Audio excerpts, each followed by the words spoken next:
Good evening, ladies and gentlemen. All right, hi. I feel like I'm waiting. I need to say a couple things just about the technology and stuff. I really need everybody to stop talking. Thank you. The only reason is, not to be rude, but our city clerk is operating from the city hall.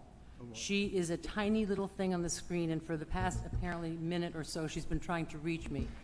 So, in order to allow the meeting to go in a way that is acceptable and legal, that our city clerk is on it, because she's going to be reading cards as well. So I really do need, and I know we're excited and it's very tempting, but I absolutely have to ask you to just keep the noise down so that we can have the meeting. That's all I'm asking. Madam Clerk, can you hear me?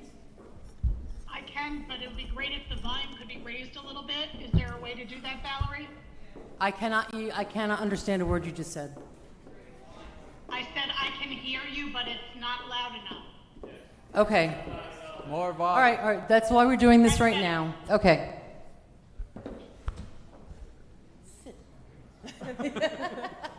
Your heels are... All right. So this is what we're learning right now about tonight. I've never done this. A bunch of us have never done this. So in terms of the technology, we just have to be patient with each other. Madam Clerk, can you hear me? I can hear you. Can you hear me? I can. And as long as we all stick to this, we'll be fine. So would you like to call the meeting to order? Yes, Madam Mayor, it is 6:07 and we are live. Thank you very much. Good evening, ladies and gentlemen here and at home watching. Welcome to the June 6th City... 7th. The June 7th Commission meeting, regular Commission meeting. Can I have the roll, please? Yes, Mayor Betty Resch. Here. Vice Mayor Christopher McCoy. Here. Commissioner Sarah Maliga. Present. Commissioner Kimberly Stokes. Here. Commissioner Reynaldo Diaz. Here. Thank you. We are going to stand. Vice Mayor Chris McVoy is going to bring the invocation, and the Pledge of Allegiance will be led by Commissioner Stokes. Let's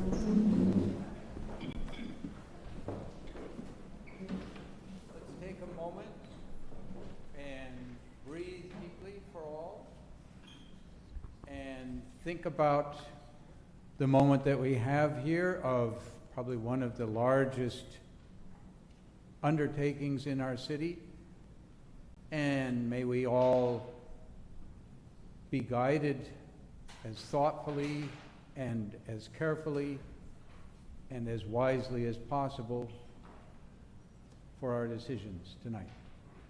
Amen. Commissioner Stokes?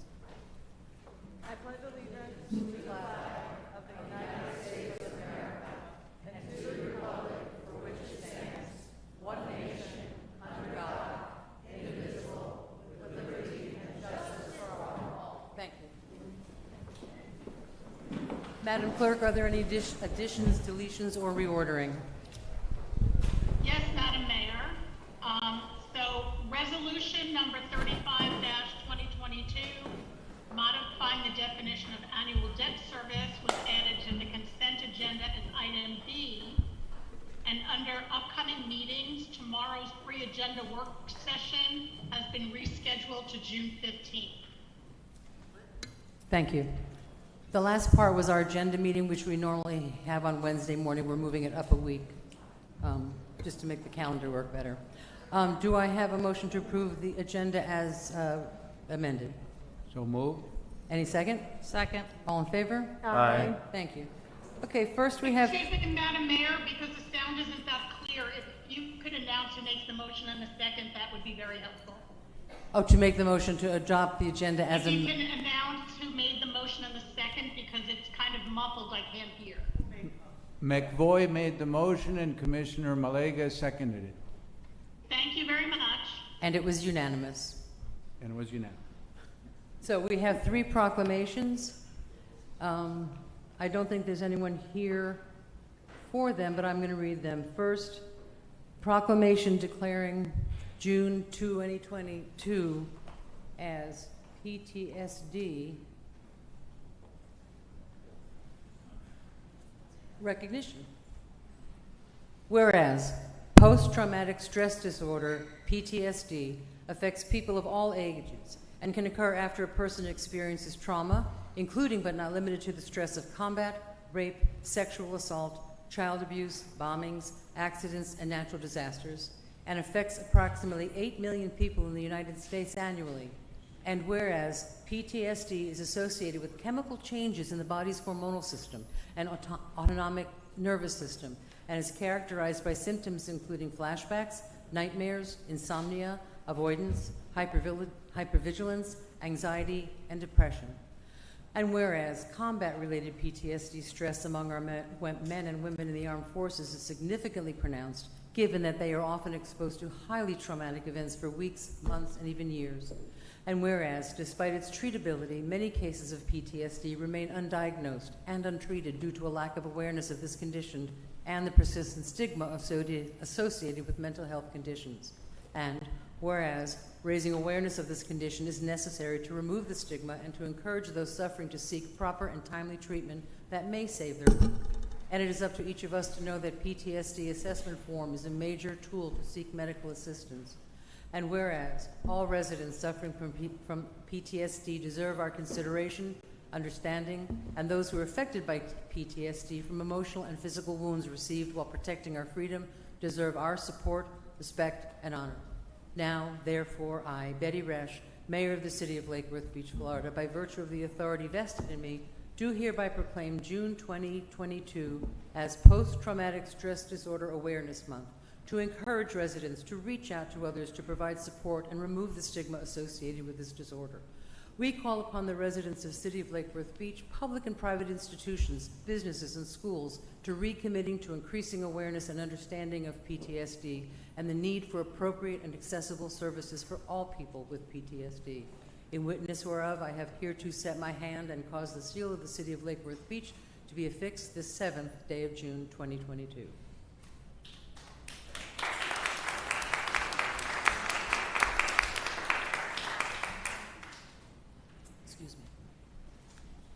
The next proclamation declares June 19th as Juneteenth Day. Whereas Juneteenth, also known as Freedom Day, Jubilee Day, Liberation Day, and Emancipation Day, is a holiday celebrating the emancipation of those who had been enslaved in the United States. And whereas on June 19th, 1865, General Gordon Granger announced that slaves in Texas were freed by the order of the President of the United States.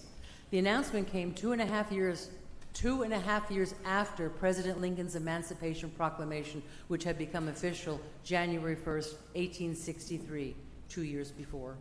Whereas freedmen in Texas organized the first of what became the annual celebration of Jubilee Day on June 19th, and whereas June 19th has a special meaning to African Americans and is called Juneteenth, combining the words June and 19th, and has been celebrated by the African community for over 150 years. And whereas the City of Lake Worth Beach encourages everyone to observe Juneteenth as an opportunity to reflect, rejoice, and plan for a brighter future as we continue to address racial injustices in our society today. Well, therefore, I, Betty Resch, Mayor of the City of Lake Worth Beach, Florida, by the virtue of the authority vested in me, do hereby proclaim June 19, 2022 as Juneteenth in the City of Lake Worth Beach, Florida, and urge everyone to become more aware of the significance of this celebration in African American history and in the heritage of our own city. In witness whereof, I have hereto set my hand and caused the seal of the City of Lake Worth Beach, Florida to be affixed this 7th day of June, 2022.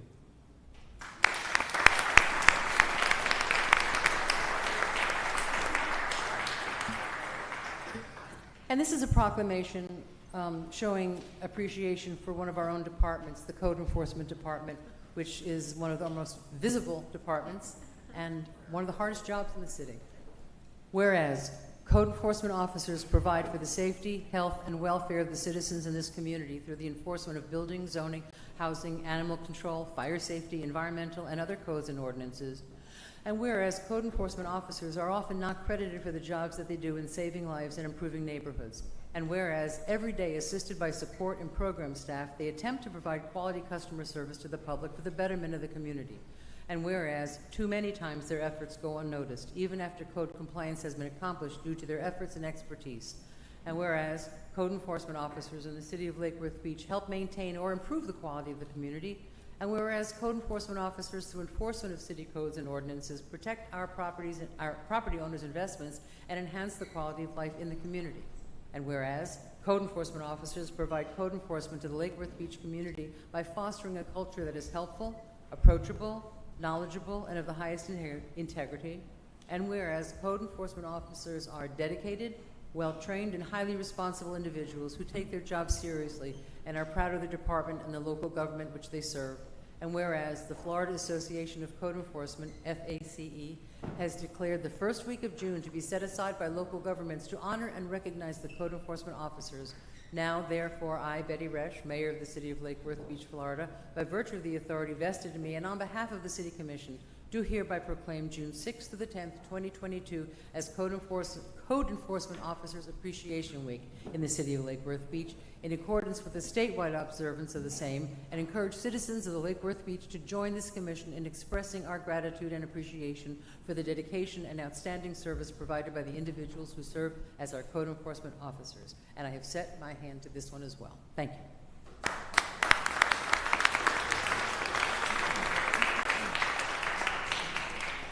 By now, it's obvious I'm the mayor. I keep saying it. All right. Commission liaison and reports are tonight. What are we going to do? District 1? Yes. District 1? You're actually District Oh, I heard Two. McCoy. The sound is not great. That's okay. We'll start with 1. We'll just go. Given the magnitude of the people who are in this room and who are watching via Zoom, I will gladly forego my liaison report tonight.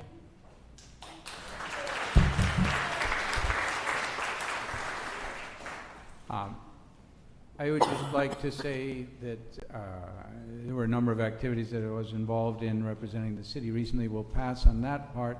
However, I am very concerned at a national level at the ongoing gun violence around the country, some of which is very obviously racially motivated, some of which is just mental health, many things. Very frustrated that at the national level we have not moved some form of sensible gun control, and we need to do that. You're not alone. I'll pass. Commissioner? Yes, it's an exciting night. I see a lot of enthusiasm here. It's the day we've all been waiting for so long is finally here, where we can evaluate this project and move it forward. I just wanted to take my time to just clarify a few things while I have an audience here, that if anybody, when there's a lot of passion, sometimes misinformation gets spread, a lot of things circulate on Facebook, social media that just aren't true. And I don't have a policy of going on social media to engage in arguments with residents, but I do have an open door policy, and anybody that lives in the city of Lake Worth Beach can contact my assistant, and she will guarantee you 15 to 30 minutes with me, phone call, Zoom, City Hall. We can meet and discuss anything you're hearing, anything you want to know more about. I really beg you all, if you hear something that's concerning to you, please engage with your commission directly to stop the divisiveness that can be occurring in our community and help us celebrate together. Thank you. Commissioner, yes. Yeah, I would second that on divisiveness as well. I'll keep my comments short, but one thing I wanted to highlight is this morning I was able to participate as an expert, I guess, on the EPA roundtable for a rule change that is being proposed by the federal government. So the short version of that is, if that rule change happens, then Palm Beach County loses 80% of our waters are going to lose Clean Water Act protection.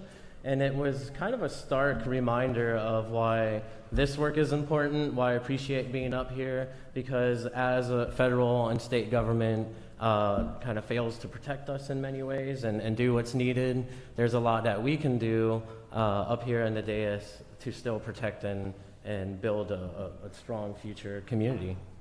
Thank you. Thank you. And we welcome back our 2 commissioners who have been ill. We're very glad to have everybody up on the dais tonight. Madam City Manager, do you have a report? Thank you, Madam Mayor. In light of today's meeting, I can hold my report till next meeting. Thank you. Much appreciated. Madam Clerk, do we have any public participation of non-agenda items? We do. I have 2 comments, Madam Mayor. Thank you. Go ahead. The first is Eric Hahn, 1428 South Lakeside Drive. Every day I ride through Bryant Park to Lake Worth Beach around 6 a.m. via bicycle.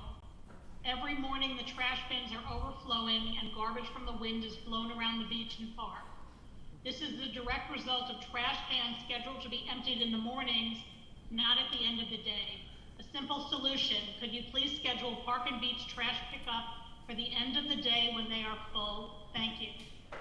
Okay, thank you. The second comment is from Jean Jordan, 709 South Pine Street, Apartment 1. Everyone should pick garbage to make the world clean.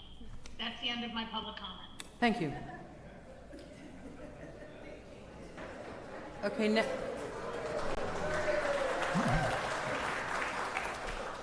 thank you. We're getting good. We have the approval of the minutes. Motion. Do I have a motion? By Commissioner Maligo. Second by? By me, Vice Mayor McVoy. Thank you. All in favor? Aye. Thank you very much. Consent agenda. Can I have a motion? Motion to approve? Do I have a second? Second. All in favor? Aye. Thank you. Okay. The moment we've all been waiting for. There's a few things I have to... Kids, there's a few things I have to go over. And I really, the silence is great. Love the signs. But I love that they're silent. This is a quasi-judicial hearing. What that means is that we sit sort of in the place of a judge. Our decision is appealable. It is based on fact and factors that are given to us upon which to base our decision. And I'm going to ask Mr. Trosivia to give us a couple hints. Okay. Would you like me to read the title of the ordinance first and then go into this, or? Why don't you do that? Okay. Have a thank you. glass of water first. All right, so this is ordinance number 2022-09, is an ordinance of the City Commission of the City of Lake Worth Beach, Florida, amending the official zoning map by approving the creation of a mixed-use urban plan development district located at 1 Lake Avenue, 11 Lake Avenue, 12 South Lakeside Drive, 14 South Lakeside Drive, 20 South Lakeside Drive, 22 South Lakeside Drive, and 24 South Lakeside Drive, to renovate an existing 59,100 square foot hotel building, 90 hotel rooms, construct a rear addition of 4,700 square feet, and construct a new mixed-use hotel and multifamily building with plus or minus 164,985 square feet, including a maximum of 85 residential units, 50 new hotel rooms, and a parking garage, 283 spaces, as more particularly described in Exhibit A. Located within the downtown DT zoning district with the future land use designation of downtown mixed use, DMU, subject to specific development standards set forth in Exhibit B and conditions of approval set forth in Exhibit C. Approving a development of significant impact, approving a conditional use permit, approving density, intensity, and height bonus incentives through the city's sustainable bonus incentive program. Approving a major site plan for the development of a mixed-use urban plan development in excess of 7,500 square feet, prior to severability, conflicts, and an effective date. And That was very unpleasant. wow. Yeah. And then I'm going to continue on with the quasi-judicial. Why don't you? Okay. Are they working? Yeah. Okay, Thank go you, Madam ahead. Mayor. So, as you're all aware, and as the mayor mentioned, this is a quasi-judicial hearing, and the hearing must be fair in 3 respects: form, substance, and appearance. All board members, all members of the commission, must disclose if they have or reasonably believe to have a demonstrated bias or prejudice for or against any party in the hearing, B, a direct or indirect monetary interest in the outcome of the hearing, including any campaign contributions, C, a prejudgment of the issues prior to hearing the facts on the record, or any ex parte communications or personal investigations, including conversations with city staff. So then I'll ask each one of you, if your answer to any of these questions is yes, please also state whether, based on your response, are you still able to serve as an impartial hearing officer and make your decision based on the facts on the record. So at this point, I'll just go down the line. Commissioner Maliga? I do believe that I can fulfill the duty as presented before me. I have had conversations with both staff and emails from many, many, many residents and business owners. I have had 2 meetings with the Gills in the year that I've been sitting on the board. One was at City Hall briefly, just to say, hi, how are you? And the other one was when we first came on board to get updated with the project. Thank you. Commissioner McVoy? Yes, I have had extensive communications with our city staff. I have had a number of occasions to communicate with the Gills, and I believe that's it. Thank you. What's it? Did you get any money? No, I did not receive any money. Commissioner Stokes? Same here. I've talked to staff numerous occasions to get clarification around some of the code and things like that. I've talked with the Gills a few times. I had brunch with Amy once, I think, to talk about our city that we both love so much. I haven't received any kind of money or will benefit in financially from any way from this project. Thank you. And I definitely can be impartial. Thank you. And Commissioner Diaz? Not too dissimilar. I've received many emails from the community. I've tried to keep up with as many as I could. Had a meeting with the Gills. It seems like not too long ago, but I'm sure it was a few weeks ago. Definitely have not received any kind of money or compensation, nothing outside of the scope in terms of regular communications with staff and whatnot, and I can definitely proceed. Thank you. And Madam Mayor? Yes, thank you. No contributions, no financial gain. I have met informally with the Gills, I think 4 times, twice for coffee, once for wine, and once for dinner, which I paid for by myself. I have, so yeah, that was the 4 times. I've, looked at this, I've talked to staff and I've looked at the materials, but I'm totally impartial. All right. Well, with that, I will turn it back to you to swear in anyone who's going to give testimony. Doesn't the clerk, I can do it. I could do it, or you could. You can, go ahead. Okay. So anyone who's going to give testimony this evening, I'll ask you to please raise your right hand and ask for you all to swear or affirm that any testimony that you're going to give this evening will be the truth, the whole truth, and nothing but the truth. Yes. All right. Thank you all very much. Thank you. And then, We have a presentation. for the record, I know the city clerk isn't here, so everyone that's on the Gills team all took that oath right now, Mr. and Mrs. Gill, the attorneys, and their consultants. So next, I guess, would be the presentation by staff. And I'm sorry, Madam Mayor, one more thing. We have an affected party who I understand was not going to be here tonight. Is there anyone here representing the affected party, which is the condominium? Okay, seeing no one, and based on communications with the attorney for the Gills, my understanding is they indicated they would not be here tonight. Okay. Thank you. I'm finished. Thank you. Mr. Waters. Good evening, William Waters, Community Sustainability Director. Thank you, Mayor and Commissioners and the public for coming out to this momentous occasion. If the IT people could load up the presentation, the other one. This is the Restoration St. Louis presentation. I need the staff one, please. As a prelude to this is the most complicated, complex zoning request the city's had in the 11.5 years that I've been here. I'm going to try to make it relatively simple. I do want to make sure that the record shows that there's extensive background information from the information that was submitted by both the applicant as well as information and public comment from the Historic Resource Preservation Board meeting that took place several weeks ago.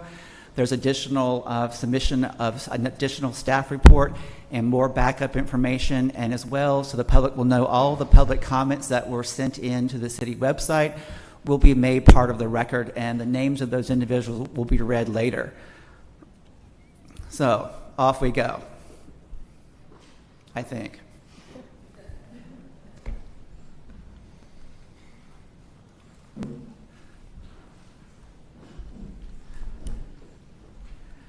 Lauren to the rescue. Sorry about this. It's green. Okay.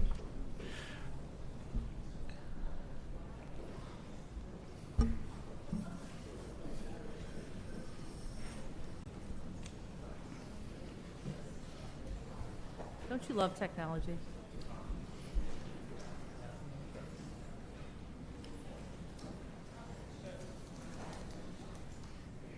No.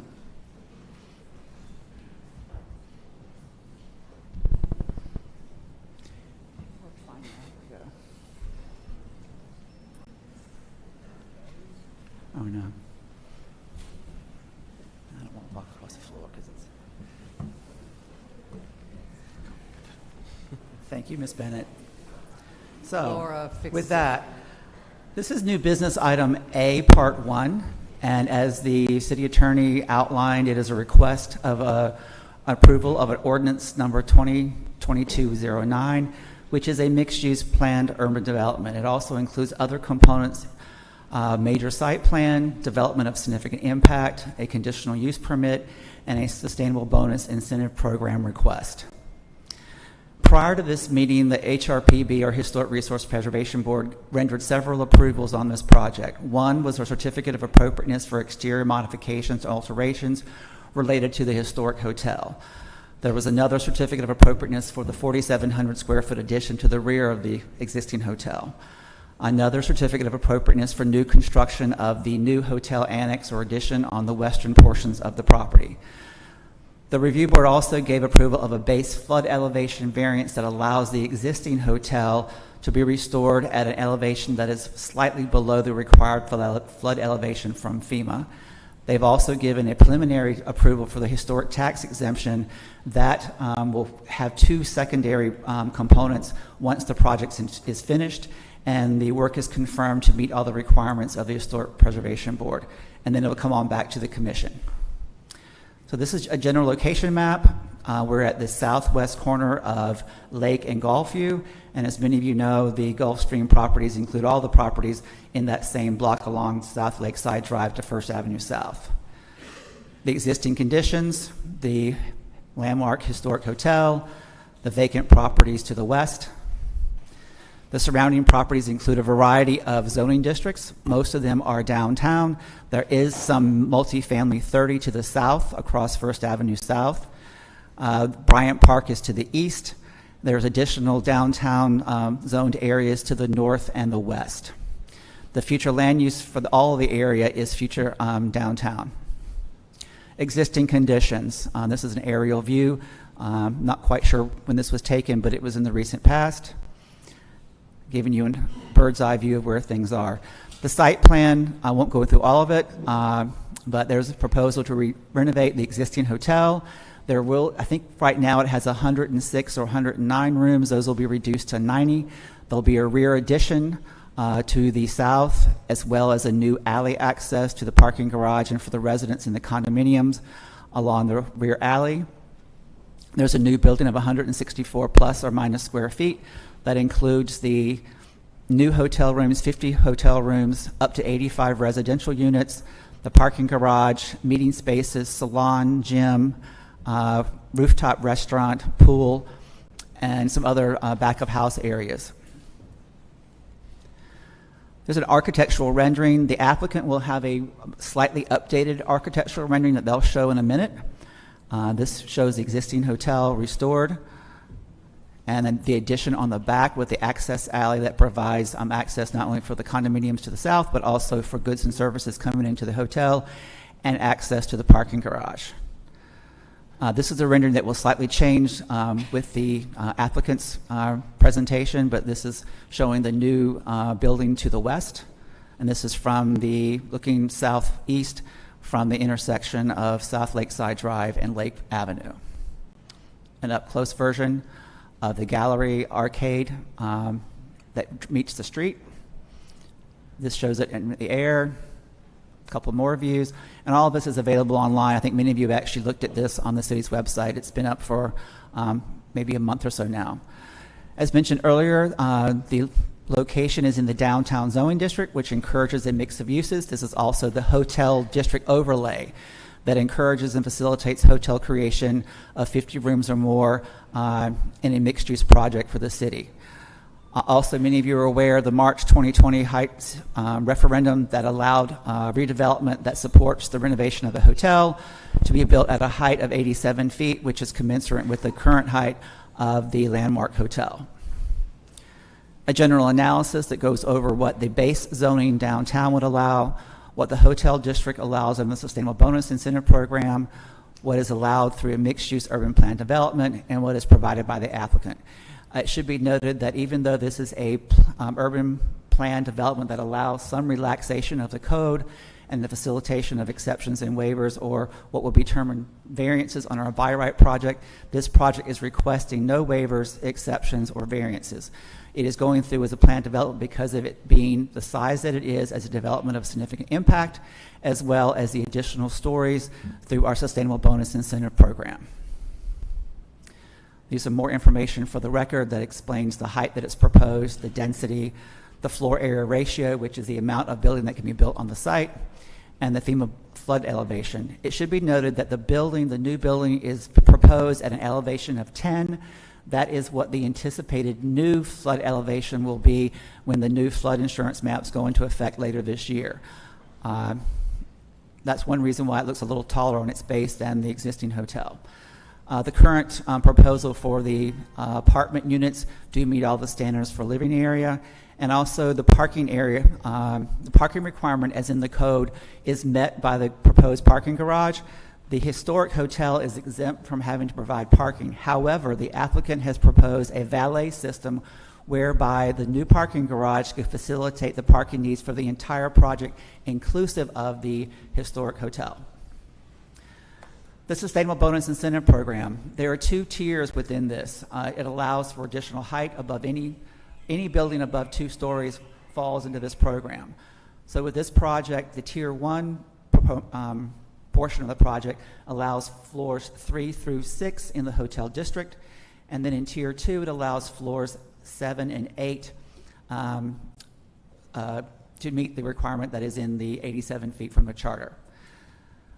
The improvements that are provided to meet the sustainable bonus can take a number of avenues. Under the code, they are proposing to renovate the existing hotel, as well as provide for Florida Green Building certification. The total value of the sustainable bonus requirement is just over $1.1 million. So looking at the analysis, and the staff report goes into great detail in regards to this, but the application was found to be consistent with the comprehensive plan and the city's strategic plan, is consistent and meets the requirements of the major thoroughfare design guidelines that which guide the development along our major thoroughfares in the city, Lake Avenue being one of them.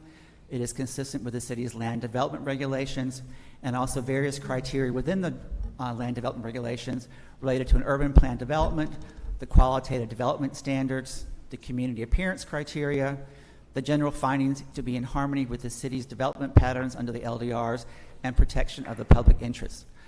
It also meets or has met through conditions that are imposed by the staff report, specific standards for the conditional uses, and the review decision criteria for a significant impact project. To give you an idea of what has been changed between the Historic Resource Preservation Board meeting and today, the Historic Preservation Board approved additional 2 series of vertical windows, and they are shown in the lower portion of the rendering. The applicant has a better rendition of how this will end up looking. So in conclusion, the downtown zoning district is intended and specifically created to encourage and facilitate development such as this is being proposed. It falls within the historic hotel district overlay, which allows a hotel of this size. It is a mix of uses, thereby meeting our mixed-use urban plan development, because it's not only a hotel but also residential and personal service and recreational uses. So based on all the data and analysis that has been undertaken by staff, and I do want to call out Aaron Sita specifically and additional staff on our department. They have spent an inordinate amount of time over the past year pulling this together, and I do want them to be recognized even though they are not here in person.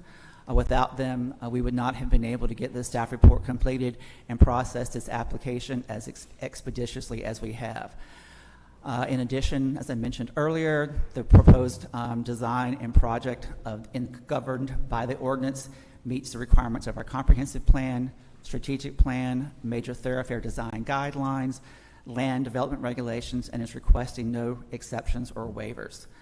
The proposed site circulation, parking, refuse delivery, and other amenities have been reviewed by the city's site plan review team, which includes representatives from the electric utility, water utility, public services, Palm Beach County Fire Rescue, the Community Redevelopment Agency, 3 different components of the Community Sustainability Department, which are zoning, planning, and then preservation, as well as the building division.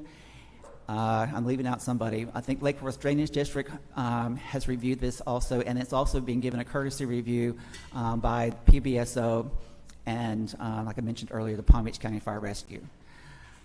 And it's also a jump forward. I think many of you have been anticipating this. This allows for the renovation and reopening of the historically and culturally significant landmark hotel, which has been closed for 17 years.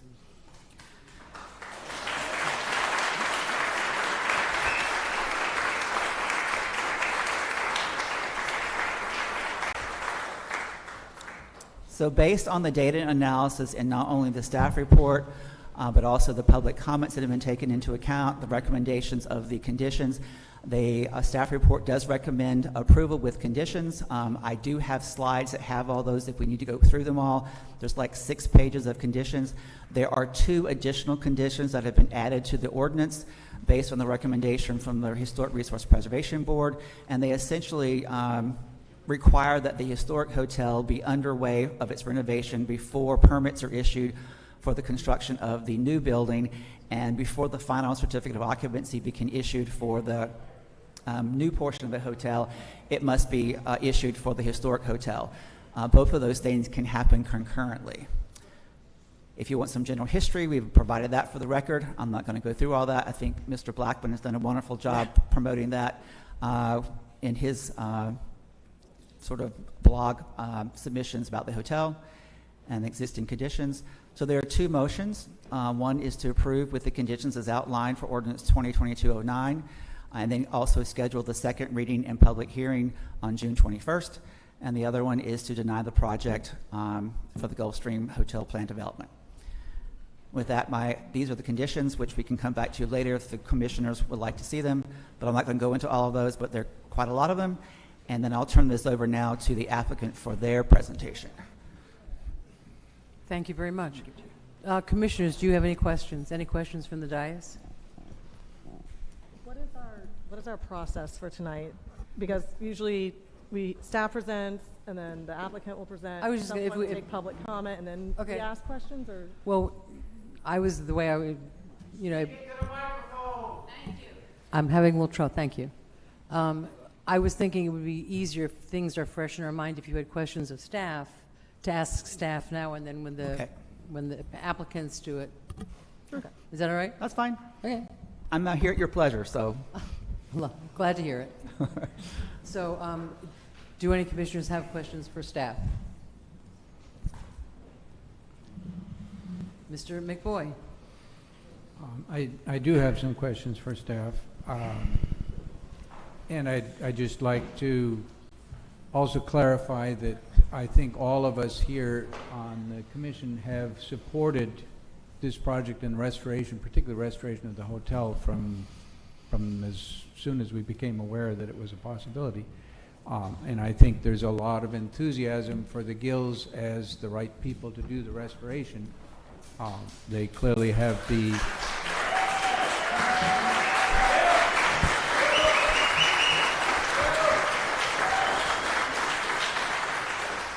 Madam Mayor, while it is nice to get applause and things, I suspect that there will be occasions where there are boos. I think our procedure is that the audience does not verbally participate. Is that not correct? We ask for some. We have rules.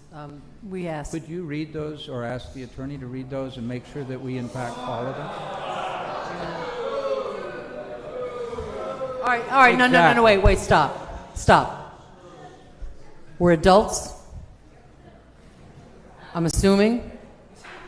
We are trying to have an orderly meeting. We all know everyone's very passionate about this. And Commissioner McVoy correctly pointed out we really don't have lots of comments, okay? I let you pass on one. And I understand. But it really is going to go a lot smoother and you'll have more time to read your comments if we don't have to talk so long. So do we really have to read the protocol? As long as we are clear that we will enforce the rules that we have. So that means you can make public comments, but silence otherwise. Thank you. Some questions.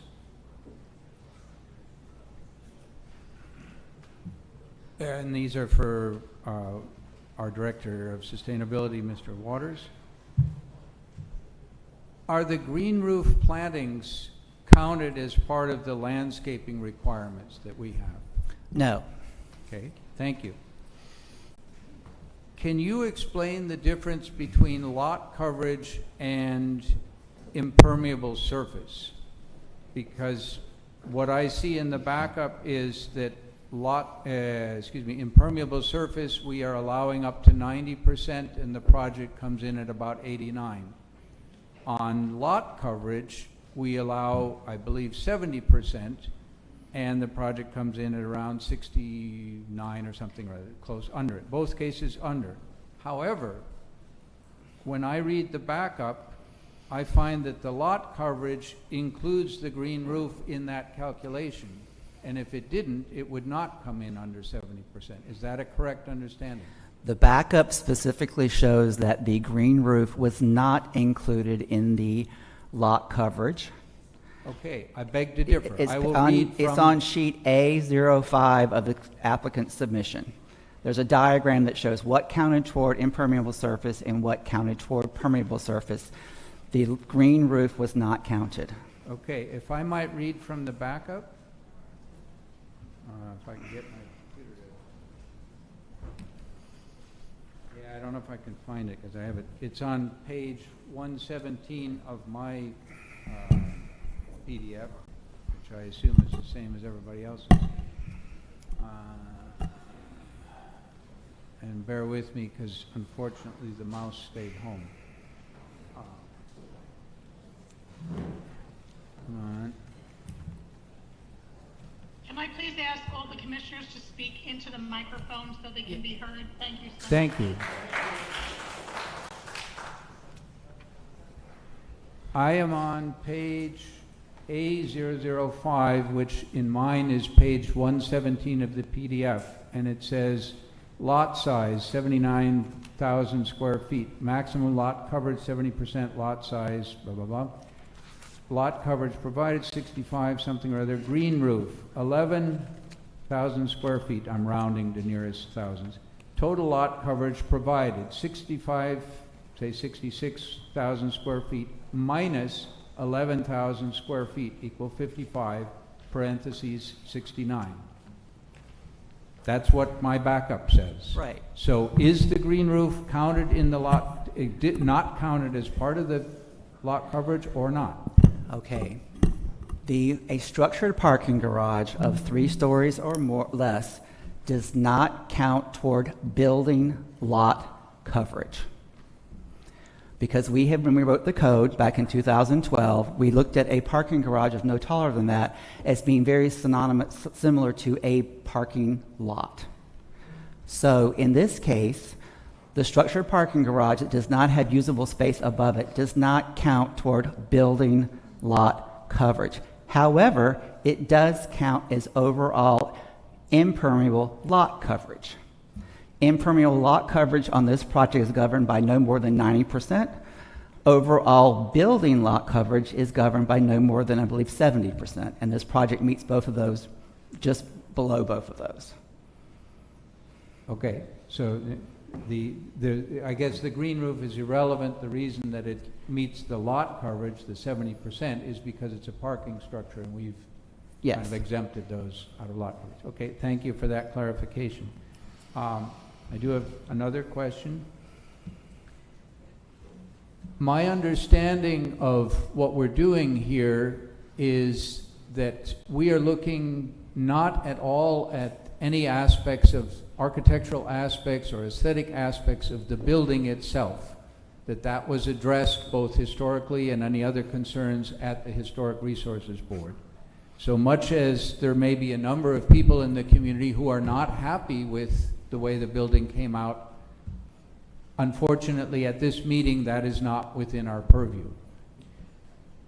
It's also my understanding, and I hope anybody will correct me if I have it wrong, that we are here to look at whether the project basically complies with our code. And we are certainly guided by what comes from staff, because obviously you're the profession, have looked at it and know our code.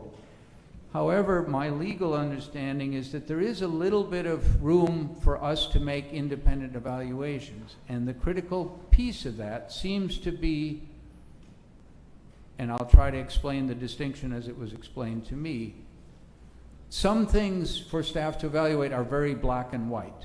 Is there a 10-foot setback and we have a 10-foot setback requirement? Is it 10 feet? It either is or it isn't. Anybody looking at that would come to the same conclusion.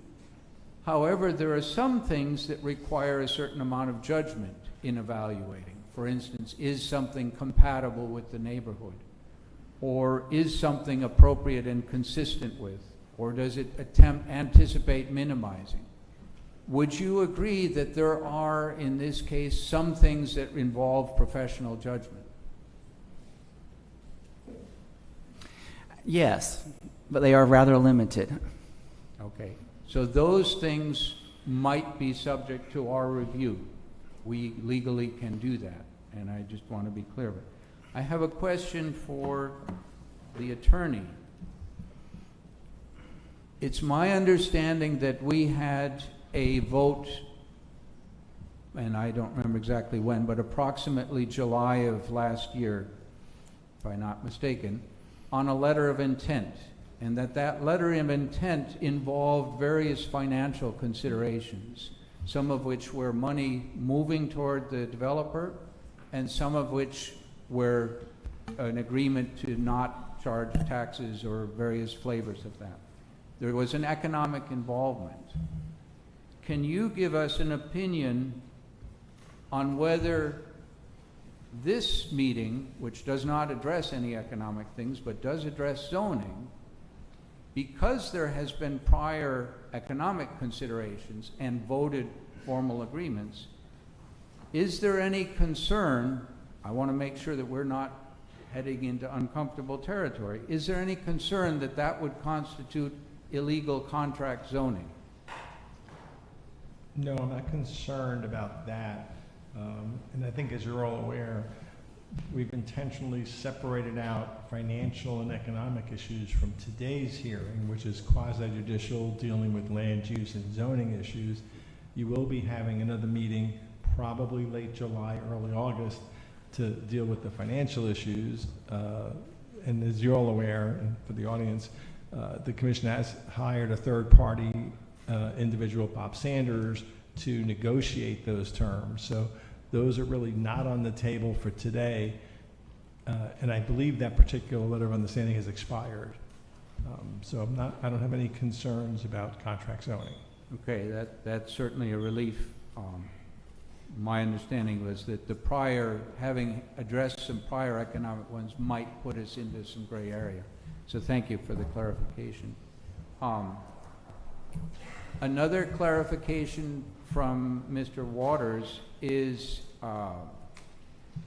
and I guess the attorney might weigh in also, has the commission in any way, other than the vote that had happened on the letter of intent, have we had any other votes on this? This commission or any commission in the past? This commission. Well, you did vote to extend the LOI, and then you did, I think, also had something to do with the co-compliance, reaffirming that was extended from July of last year until December. But I don't believe there's I been don't any. remember any other votes. I don't think we extended it that I recall. Well, that was the code enforcement. Right, I don't believe there were any That didn't come votes from- relating Yeah. to the So land the only uses. vote that we have was a unanimous vote in favor of the letter of intent. And have there been any other delays that the commission might have put on this project? Because the reason I ask is that there's a perception in the community that either staff or the commission or the boards or somebody has delayed this project, because the project has been going on for quite a time. I believe the first interest shown was maybe in 2019, 2020, and people are concerned Folks, about please. So I want to make sure that it's clear whether we have added any delay to that process. I'm not aware of any. Okay, thank you. Thank you. Finally, my last thing is, am I correct in understanding that all that you mentioned in your final part of your presentation that we have two possibilities? We can vote in favor of the ordinance or we can vote against. Is it correct understanding that the same way that staff has added some conditions and HRPB added some conditions, it is within our appropriate purview that we might also add some additional conditions? As long as they meet the intent of the LDRs and the requirements of a plan development and are have a rational nexus related to the project, additional conditions could be placed on the project. Then I would like to propose that probably after, I would think it would be appropriate after the developer's presentation and perhaps after the public comment, I'm not sure how we're handling that, that we may want to have as a commission some discussion of possible conditions, see what the sentiment is among us, and then decide whether we want to add them or not to the thing. I think that's an appropriate method. Do we? Well, we'll take a vote on it. All right, stop. We'll take a vote on that. That's a separate issue when we get to a vote. Is that it? Well, what I'd like to request is clarity on process, that there might be a range of different conditions that different commissioners have, and some of them might have very broad support, some of them might have very little support. I suggest that we discuss each one, decide, sort of, are we interested, are we not interested, is this a concern? All right, I'm going to ask for other individual commissioners' questions, and then we can get back to that. Then we'll go over it. We'll do that Okay. then. I see no other lights on. Oh, now I do. Commissioner Stokes. Yes, I just want to make a brief comment and thank William Waters for becoming so available to me, because I did talk to him twice today just to get clarification around some of the some things that were in this packet. So in the justification statement from the developers, there were 3 things mentioned in here that might be possible waivers, and they weren't. So I did get clarification from Mr. Waters that those are good to go, that they still meet our code and the intent of what we're doing here. And I also wanted to thank staff for working so hard, coming up with the additional conditions that the HRPB board voted to adopt. I'm very excited about making sure that our lighting is dark skies compliant. That's something that we've all said we were in favor of before. That the public art gets approved, that we have somebody that's getting, we've talked about conditions on every other project before, and I'm just thankful that staff has listened and has worked through a lot of these things ahead of time. But I think there was also a misperception in the community that it is either just yes, vote for this as is, or no, vote against it. And so that doesn't happen on any project, and I think that we have a really solid start here with all these conditions. And I agree with Commissioner McVoy, we can talk about if there are anything that we feel like is missing after we hear the public comment, but there are already several conditions that I believe the developers find acceptable, and this is the normal process for especially a project of this magnitude. So thank you for your dedication into detail. Thank you. Commissioner Maliga. I just wanted to say real quick, thank you to staff for all your due diligence. Thank you to those volunteers on the HRPB board for making the decision to move this project forward. I want to second Commissioner Stokes' sentiments. I have been through this package more than I've been through any other package in the last year besides budget. And I am very glad to hear that staff and the Gills have listened to what we have asked other developers to bring forward. And they've heard, and they said, let's get ahead of this, right? Like, we've heard this complaint, we've heard this request, let's get ahead of this project. I also just want to say thank you to the previous commission for getting us this far, and I'm very honored that we get to sit here and move this project forward tonight.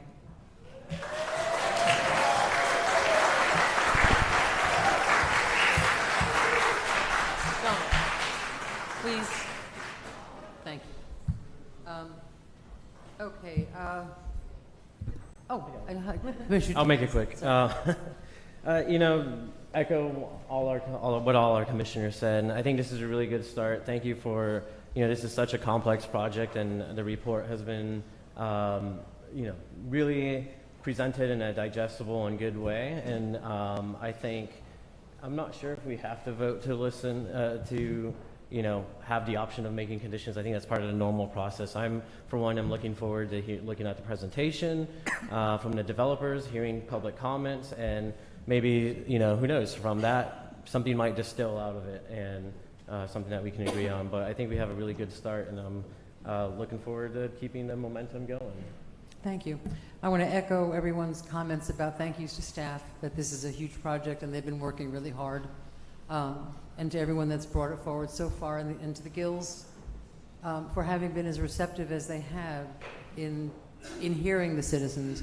As far as, that's up to the commission, but as far as I'm concerned, the Gills have listened to every suggestion, every condition, every request, and either done it or explained why they can't do it. I'm serious. So I don't know why at this point we would be, and we've had a year to think about this, so I don't know why at this point we would be adding things, but that's not my only call. So I also am honored to be here and to be in this position to work on the back of what's been worked on for a number of years very diligently. So I guess my next question, I have 16 blue cards. Applicant needs to make their presentation before the public. I know. I just remind people of the blue card. If you don't have a blue card, you don't talk. I'm being the hall monitor for a minute. And thank you, everyone. You're really behaving, and I very much appreciate it. It makes it much more easy for us to do this. I would like, okay, now it's time for the applicants to put on their presentation. I would ask that I don't recognize everyone at the table, so if we could just introduce ourselves, that would be helpful. Sure. Into the mic. People got to hear. I'm Laura Revy. I work for Restoration St. Louis. I'm the SVP of Development. I work with Ahmed and Amy. Okay, they cannot hear you. Sorry. Can you hear me now? Yeah. That's better. Okay. I'm practically eating this microphone. I'm Laura Revy. I work for Restoration St. Louis. I'm the SVP of Development. I work with Ahmed and Amy. I'm Amrit Gill, the president of Restoration St. Louis. I'm Amy Gill, and I work for that guy.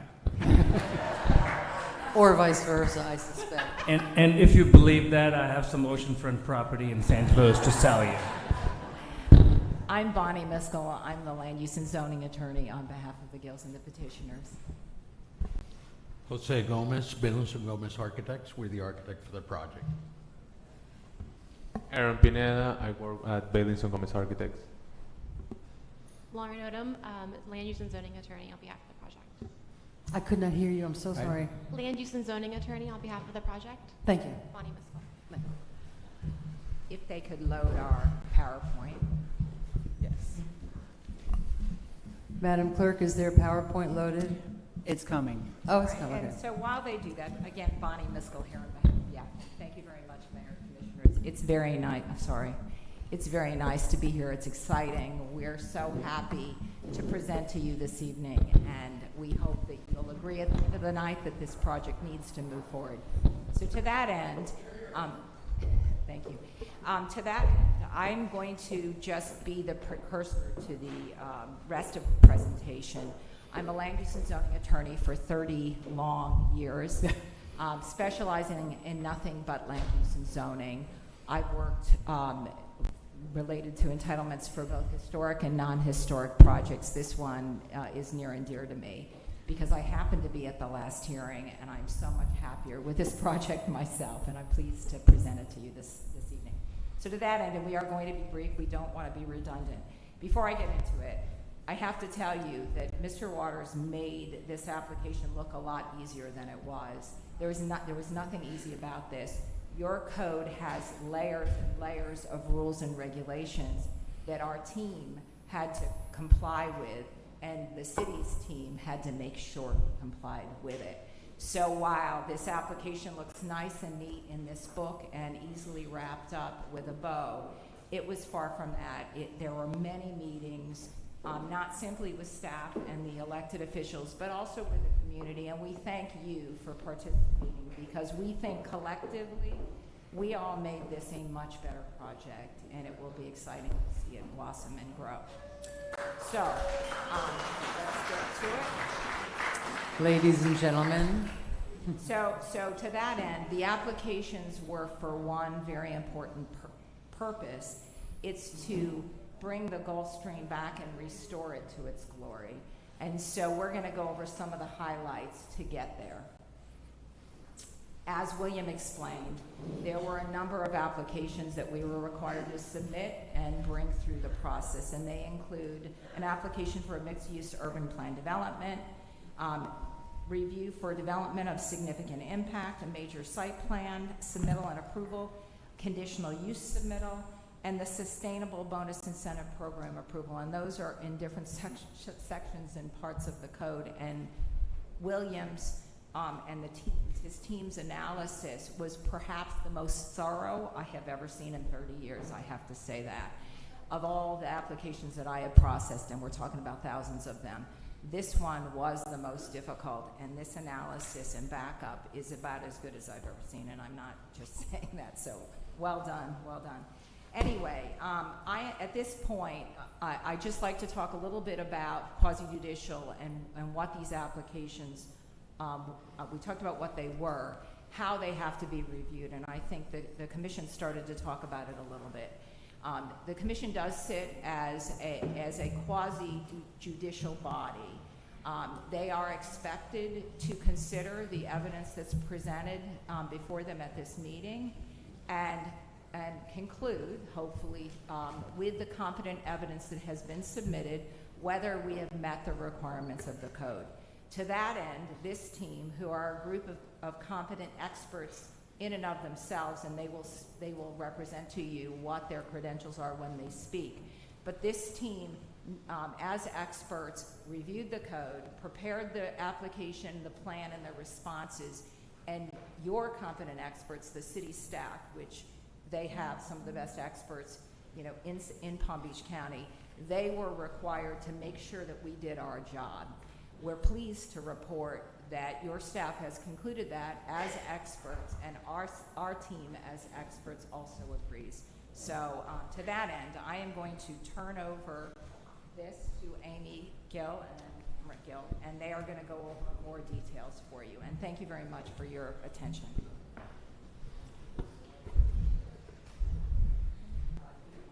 There you go. I love Lakewood Beach.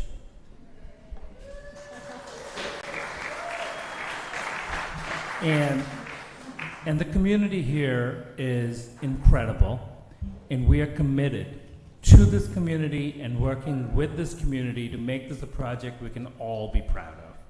I want to reassure you yet again, we will continue to do that. We obviously have a home here. We have several homes now in Lakewood Beach for our kids. And over time, you'll see us, especially after we get the project up and going, both of us will be more committed to serving on volunteer boards here as well. It's what we do with every community we engage with. So I just wanted to go over, I know the commissioner brought up local art. We are an art-focused company. We own an art hotel. We are art-focused. We know the concentration of art in Lake Worth Beach, and we are committed. As you can see from our drawings, we have basically built a whole art gallery in the front of the building in order to have local art shows and local art in our pre-function spaces. And we have outdoor space for local works and outdoor space for local events. So we wanted to make sure that everybody knew that that's still our commitment to move forward with all of that.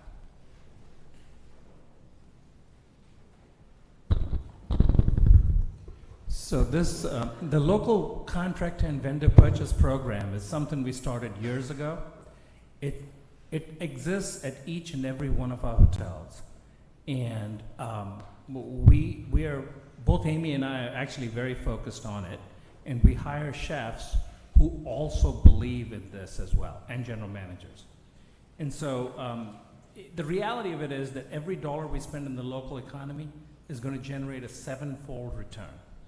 And a hotel like this is going to probably spend around $5 to $6 million every year in the local economy, buying goods and services from the community. And we do that at every hotel, but you know, you guys don't know us yet, but you will find out that that's something we're very committed to.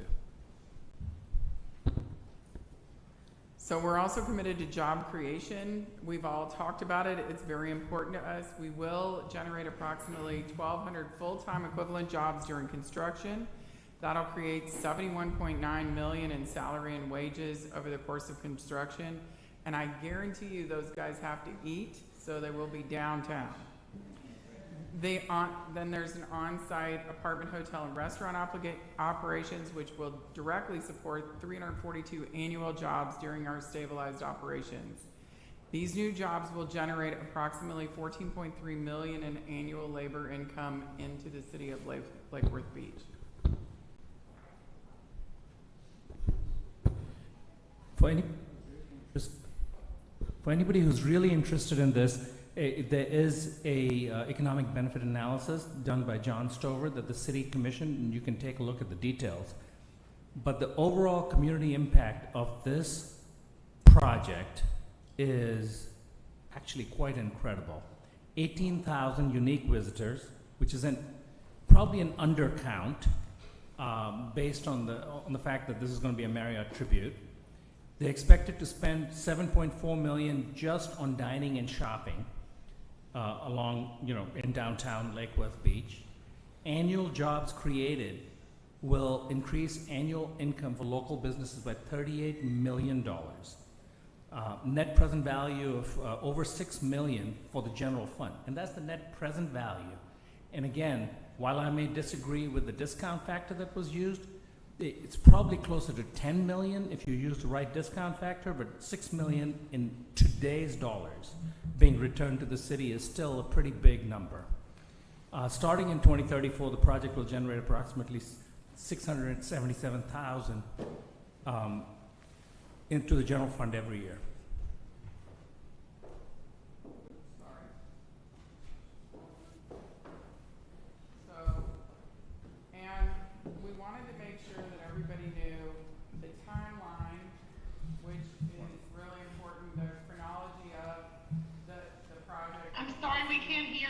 Yeah, you sorry.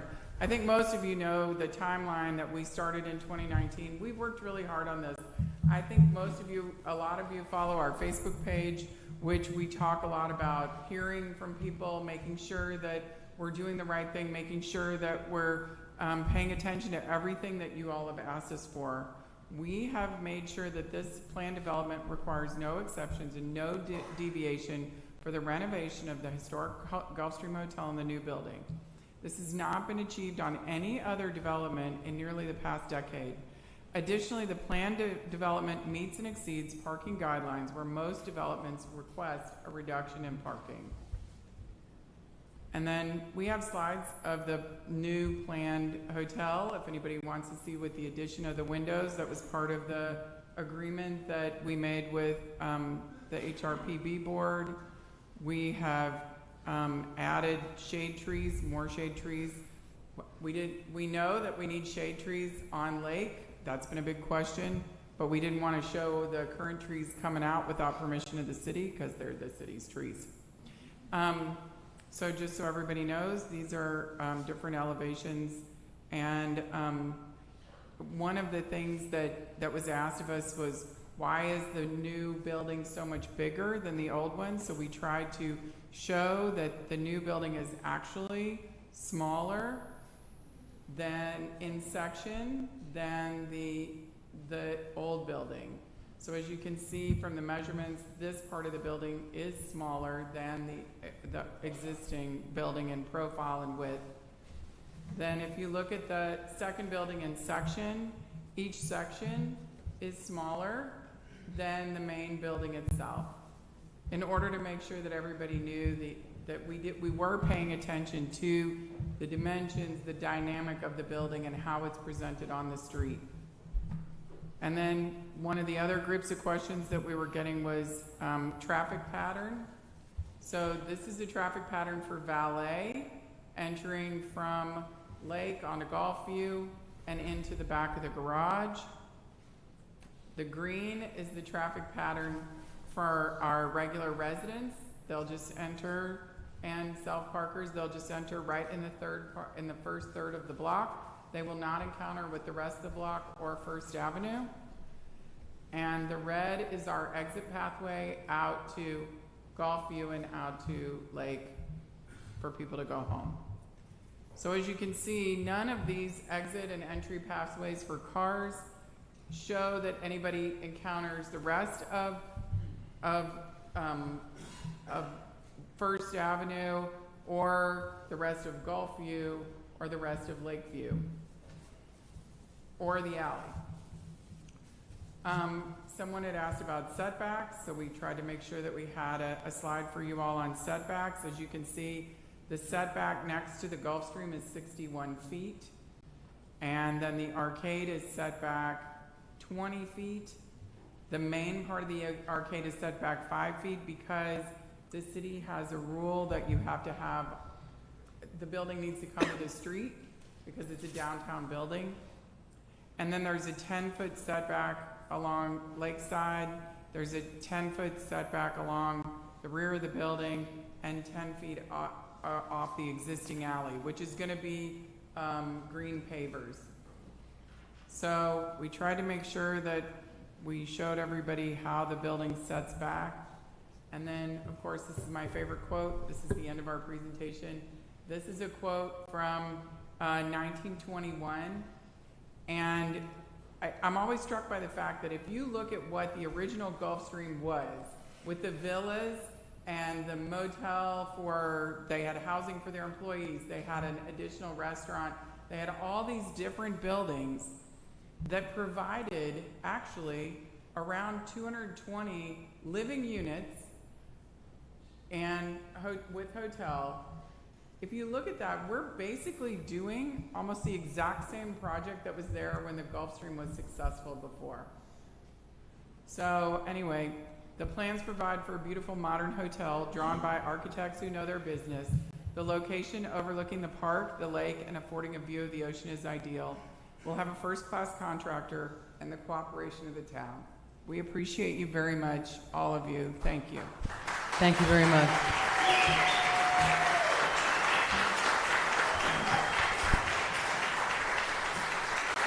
Thank you, thank you, thank you, thank you. Do I have any questions for, I see Commissioner Malega has her light on? Are we going to do public comment now? That was my question.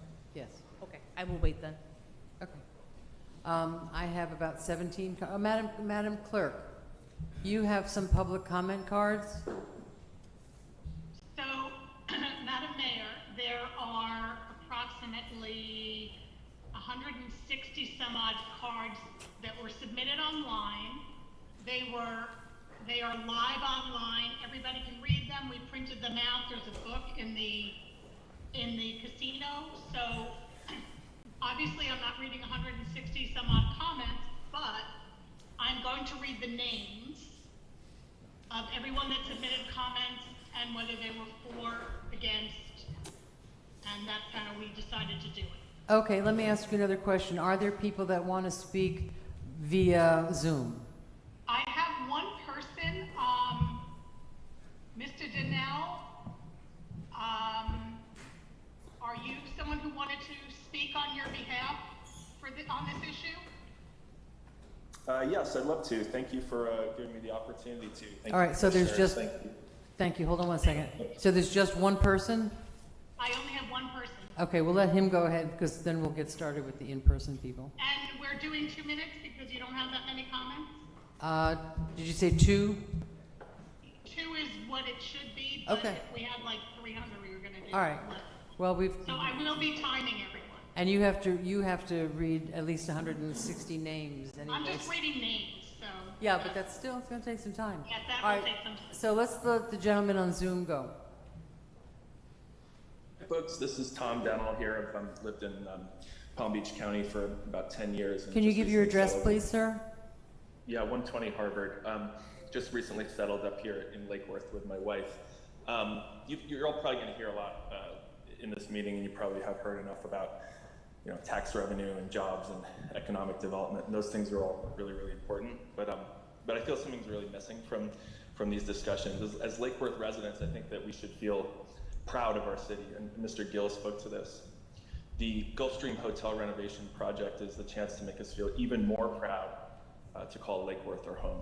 And while there's certainly some hidden gems in the downtown area along Lake and Lucerne, personal favorites of ours would be the Pelican, Matthews Brewing, House of Frames runs a great business.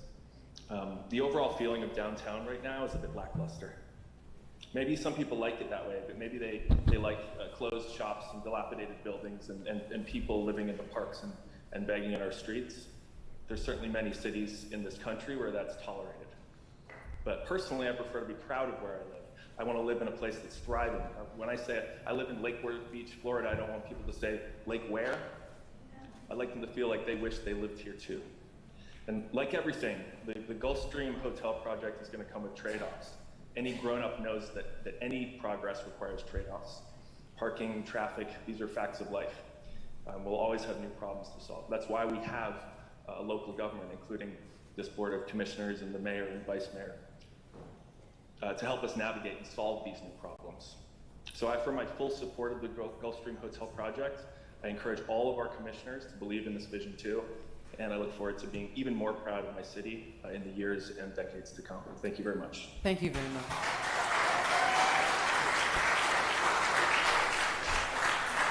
Really, please, I know we're excited. Just thumbs up. Okay, thank you very much, sir. Thank you. No clapping, no clapping. Please do not respond. Do not clap. Thank you. Apparently, I can use a little help. Okay, so let's go with the. How do you want to hear the what? Well, yeah, let's do the in-person first. Let's do and they've got 2 minutes. It's going to be timed by the Madam Clerk. I will be timing, yes. All right. Our first up, and this is in no particular order. And you come up to the podium. You speak into the microphone because, as you know, we're all having a little trouble with that. And first up is Mark Levy, or Levy. I don't know how you pronounce it. We pronounce it Levy. Thank you. I'm a New Yorker and I got a very big voice. It shouldn't be too bad with you. Just a general question for the commission as a whole. Is the Gulfstream Hotel currently in the federally mandated hub zone? Okay, sir, this is actually not a place to ask questions. It's for comments only. Okay. And I believe, would you know the answer? I mean, you can. Okay, that's fine. Don't answer the question. Okay, well, is it? That has been discussed for quite a while, and the hub zone designation for Lake Worth Beach is questionable. I'll have to get back to you on that. Okay, thank you. Okay. The South Florida Engineering and Consulting Firm, LLC. Vice Mayor McVoy, you work for that company, correct? You work for that company? No, sir, I got to tell you, I won't ask questions. No, thank you. No, you This get is to the- make comments, not questions. McVoy, I got it. No I got it. problem. It's no problem. Yeah, I'm please. commenting. I just, for everyone. If for any- Sir, give me a second. For everyone, it's not questions, it's comments. Thank you. Okay. The comment is, if someone is employed by a company that would either benefit or be at a disadvantage based upon the approval of the Gills and their company renovating this property, I ask that they respectfully recuse themselves from voting on this issue. Thank you. Don't do it. Just don't, okay, please. Now we have. Madam Mayor, can we have a reminder too to state your address when you come up? His address on his card was 1701 North Lakeside Drive. Janet Serrera. Janet, there she comes. Janet. There's films. Your card? Oh, wait, oh, gee, now you make things complicated. Is that this? Okay, and Janet lives at 413 North L Street. One of the L Street ladies. The ladies from hell. Yeah.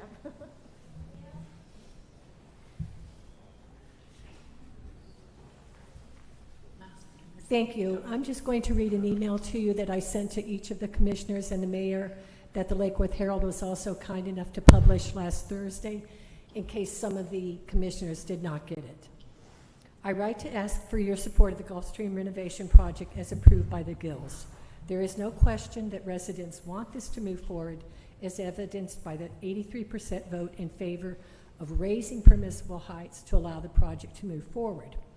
Speakers at the recent Historic Review Board meeting were representative of that 83%, vocal and strident in their support.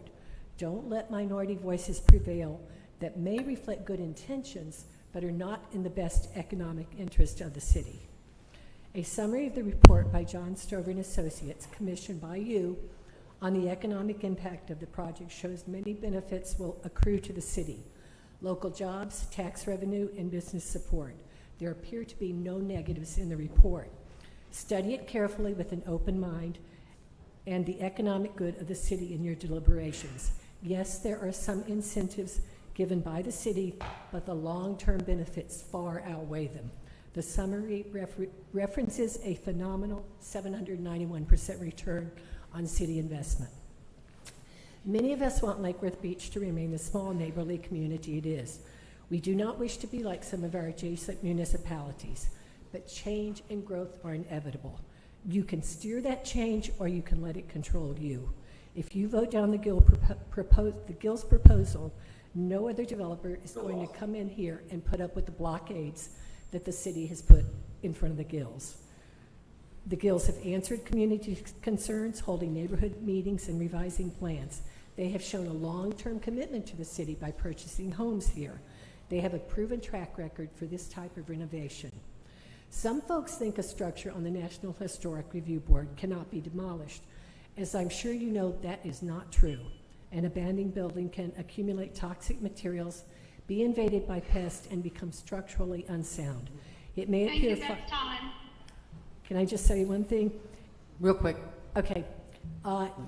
It can be raised, and if that happens, you may not be sitting on the dais, and some future group could well permit a development that you would not approve. Okay. Thank you very much. Thank you. Danielle DeVarnay? Danielle from 626 North L Street. She may be outside. I'll put her aside if she comes in. We still have her. Ooh. Anthony Murata, 327 North Lakeside.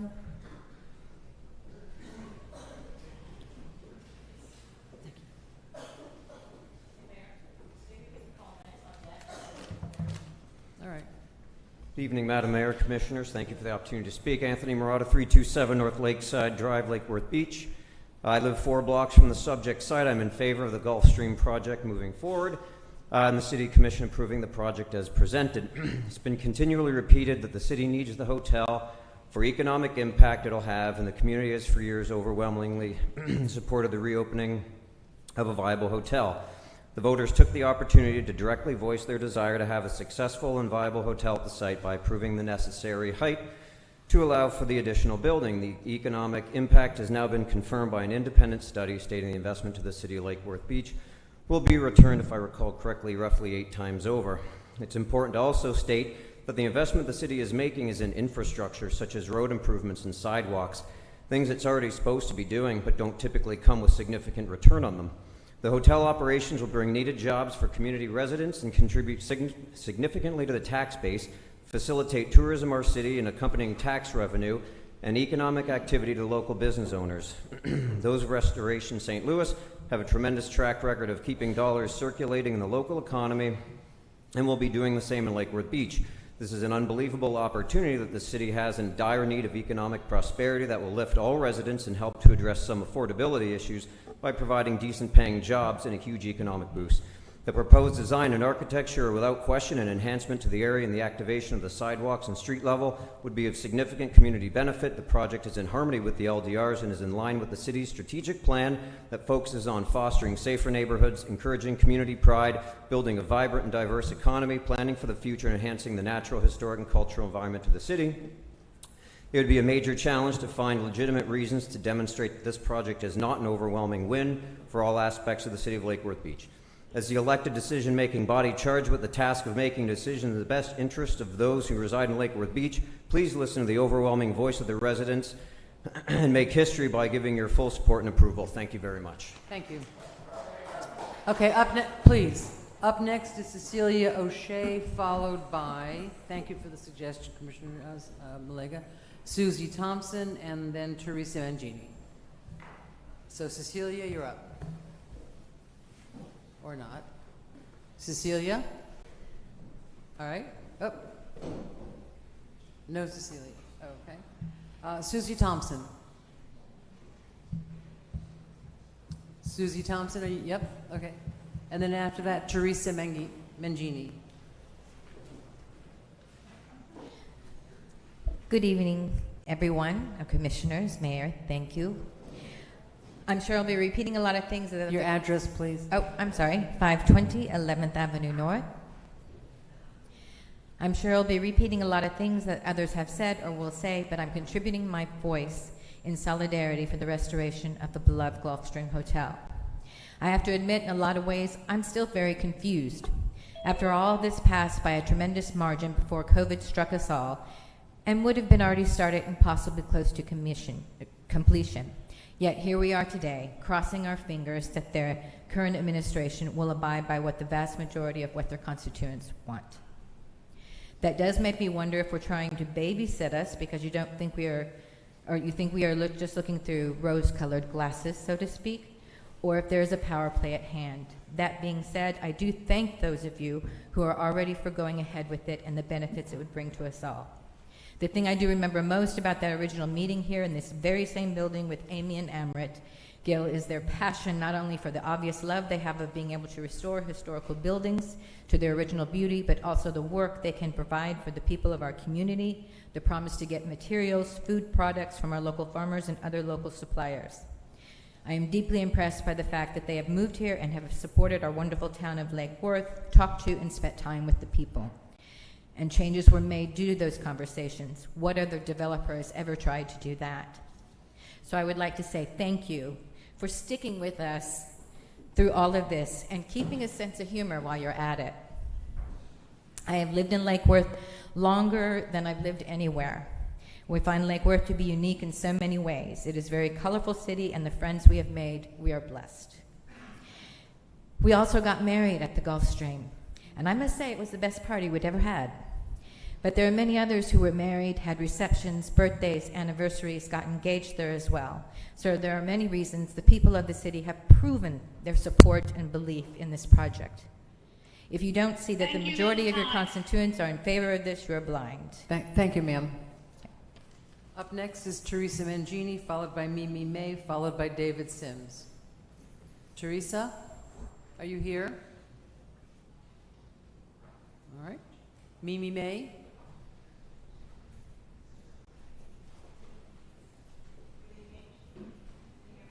Yep, no, louder. I didn't nuke the mic. He did when he cleaned it. Hi, my name's Mimi May. I live at 167 Yale Drive, and I am for this project. And I'm also just looking at the agenda, and I just want to speak to the actual motion about approving the creation of the mixed-use urban plan development, since that's what we were voting on today. And I am for that motion. Thank you. Thank you. David Sims. Followed by James Lynch. Followed by Dan Bassoni.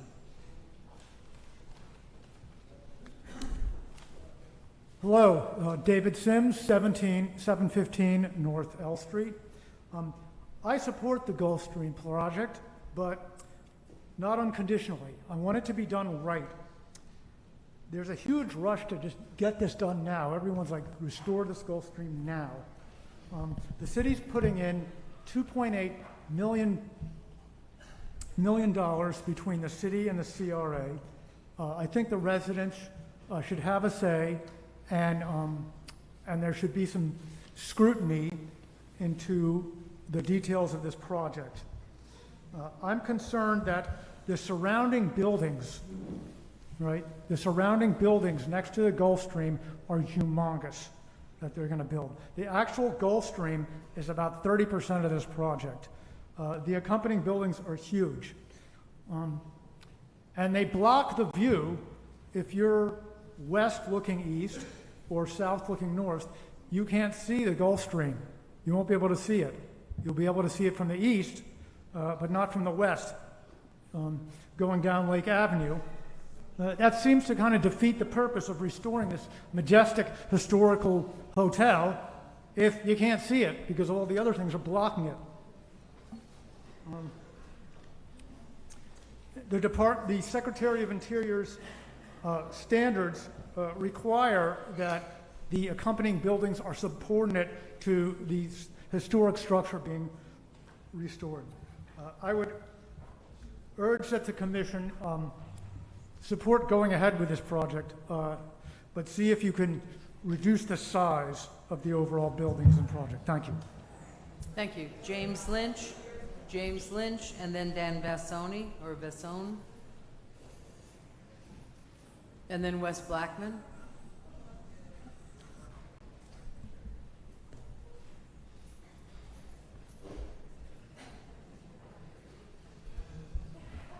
Good evening. My name is James Lynch. I am a Lake Worth native. I am descended from a Lake Worth pioneer family. I'm a lifelong resident of the city. Well, actually, that's not true. Because whenever somebody asks me, have you lived in Lake Worth all your life? I say, not yet. Obviously, I am on my way to being an old timer here. So I'm just going to paint this in very broad strokes. 17 years. 17 years that building has been empty. The only thing living in there are ghosts, hopefully. I remember the Gulfstream back in the day when it was Jewel in the Crown. I don't know how many of you have actually been inside there. Those narrow hallways, those narrow staircases, those small rooms. Well, of course it has to be upgraded and modernized. That's a given. That's a no-brainer. I support the proposed renovation and the concurrent new construction. It's a win-win. Again, broad strokes here. It's a win-win for everybody. How often have we thought we were close to a deal on the Gulfstream so many times, only to see it go crashing down? We have a wonderful opportunity here. Now, you all are very intelligent people. The mayor of the commission, you would not be sitting where you are if you weren't qualified to be sitting where you are. Now, you do the right thing, you will be remembered as the mayor and commission that finally got the Gulfstream Hotel moving in the right direction. Failure is not an option. Thank you. Thank you, sir. No, don't, please. Dan Bassoni, followed by Wes Blackman. Dan, is Mr. Bassoni here? No? Okay. Wes Blackman, you're up. And then David Palumbo, and then Richard Guerco.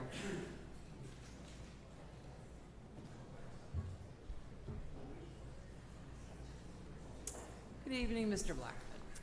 Yes, good evening, Honorable Mayor, City Commissioners, and staff. My name is Wes Blackman, 241 Columbia Drive. I'm a practicing certified urban planner who specializes in historic preservation. Lake Worth Beach resident since 1992. Regarding the ordinance before you tonight approving the creation of a mixed-use plan development located at 1 Lake Avenue, my support is unwavering and consistent. Rehabilitation of the building, which is on the National Register of Historic Places, would create a destination for tourists where no viable hotel option exists now. The property is on the city's waterfront. It contains the tallest building on the city's main street.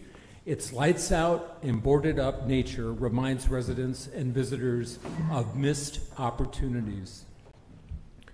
The addition on the western half of the property creates an opportunity to provide hospitality facilities, guest rooms, food and beverage, and parking where none exist in the area. It will contain a ballroom capable of holding a larger group of people than any other inside venue in the city of Lake Worth Beach. I am convinced it is the only way to ensure the preservation of the historic hotel. All these factors point to a solid public purpose behind the proposed project you have in front of you this evening. Graceful 1920s hotels in Florida are endangered species. Two examples come to mind that have already been demolished in the city. The Seminole Inn on what is now a parking lot for TD Bank, and right across the street from the Gulfstream Hotel, the Florida Hotel, which is now home to the Dollar General. Both existed for the better part of the 20th century. Please do the right thing for Lake Worth Beach and vote yes on the ordinance before you tonight. Thank you. Thank you. David Palumbo? David Palumbo, are you, here he comes, okay. And then after that, Richard Guerco.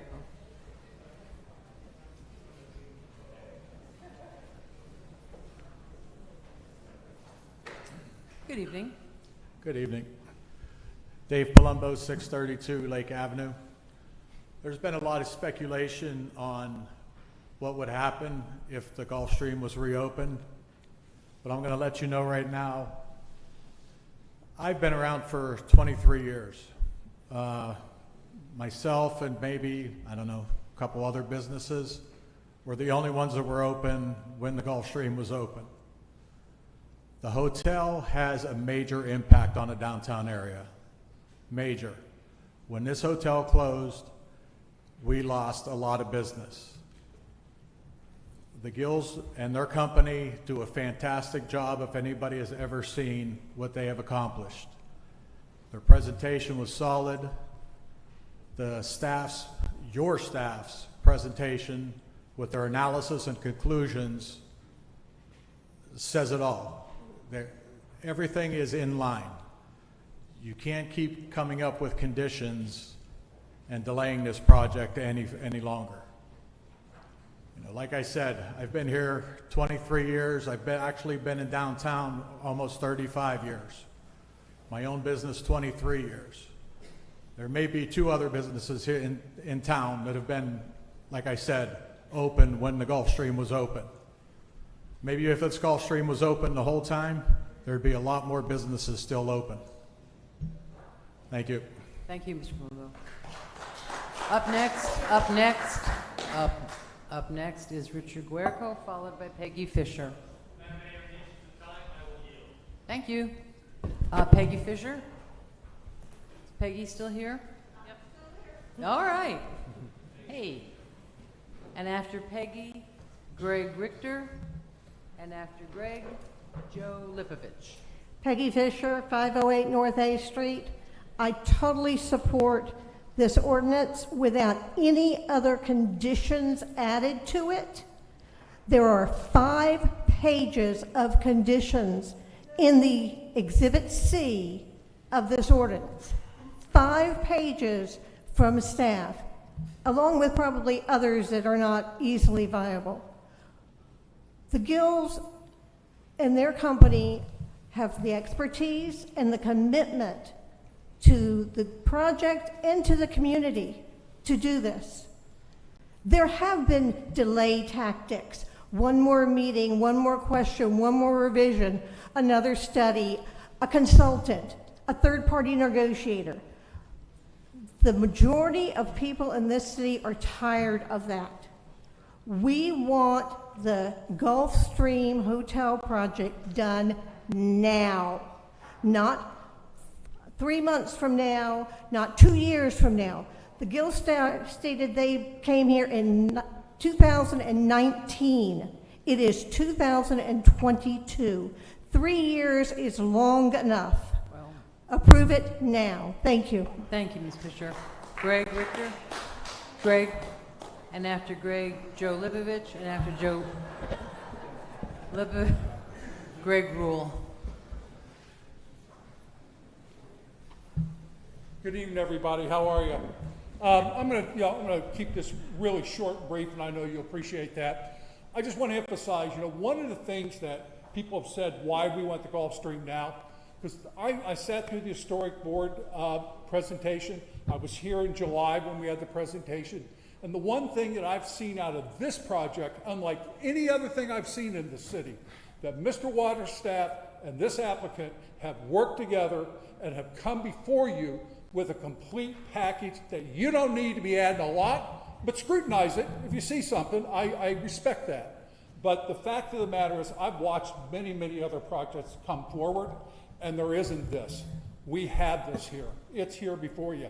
This is the easy part, because I'm going to tell you, for you guys sitting on this commission, the hard part's going to be the next meeting, because that's where the rubber's going to meet the road. That's where you're going to have to decide, are we or aren't we going to do it? And we're here to help you get there, but that's really where we got to go on this. I do have one request for the next meeting.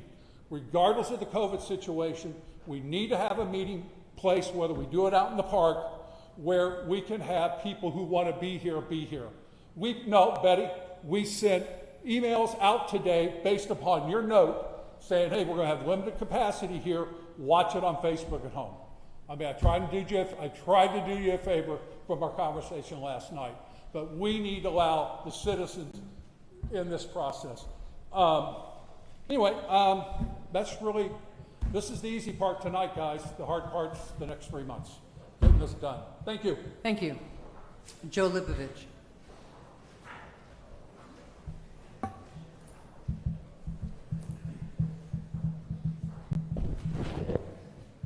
Hello, Joe Lipovich, 701 Lake. For those who don't know me, I'm the owner of Lilo's. Oh. And I want to follow up on what Dave had to say. You know, Dave experienced a lot of different things over the 23 years, and I'm sure he's seen the bad times and some of the good times. Our bounce back from COVID has been very appreciative, and thanks everybody for coming in. We appreciate it.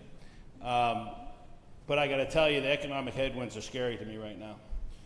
It's a percentage of sales, labor's up. It's a percentage of sales, cost of goods is up. And there's a percentage of sale to-go packaging is double, okay? And without an economic boom, you may see some of those businesses in town fall away. Without the economic support in the community, you're going to see people go away. It's getting too costly, all right? So my sales are way up, but so are my costs, and it's scaring me. Okay. And thank goodness you all came back, because we wouldn't be here if you didn't, so I thank you.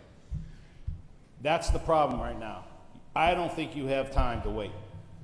If this place doesn't come alive, the Gulfstream doesn't come alive, I think you're going to see an emptier downtown. No two ways about it. All you have to do, I get auction emails every day. They've tripled. I get notifications about people that are selling. I was talking to somebody the other day, a realtor. He has 45 restaurants he's trying to sell. It's bad, and it's coming worse. 3 months ago, everybody had a lot of money in their pocket, right? Well, you know, we have this crazy war in the Ukraine. Oil prices have gone up. How long do you think it's going to take for the oil prices to come back down? I think the last time it was $4 and change. It was. Okay, sir, if you could address the I'm sorry. microphone. If it was last time it was $4 and change, it took about 10 years to come back down to $3. So this isn't going away anytime soon. Heck, chicken prices doubled this last 2 months. I mean, we're paying, I don't know, $6 at Publix right now? Thank you, sir. That's crazy. Thank you very much. And last, but certainly not least, Mr. Greg Rule.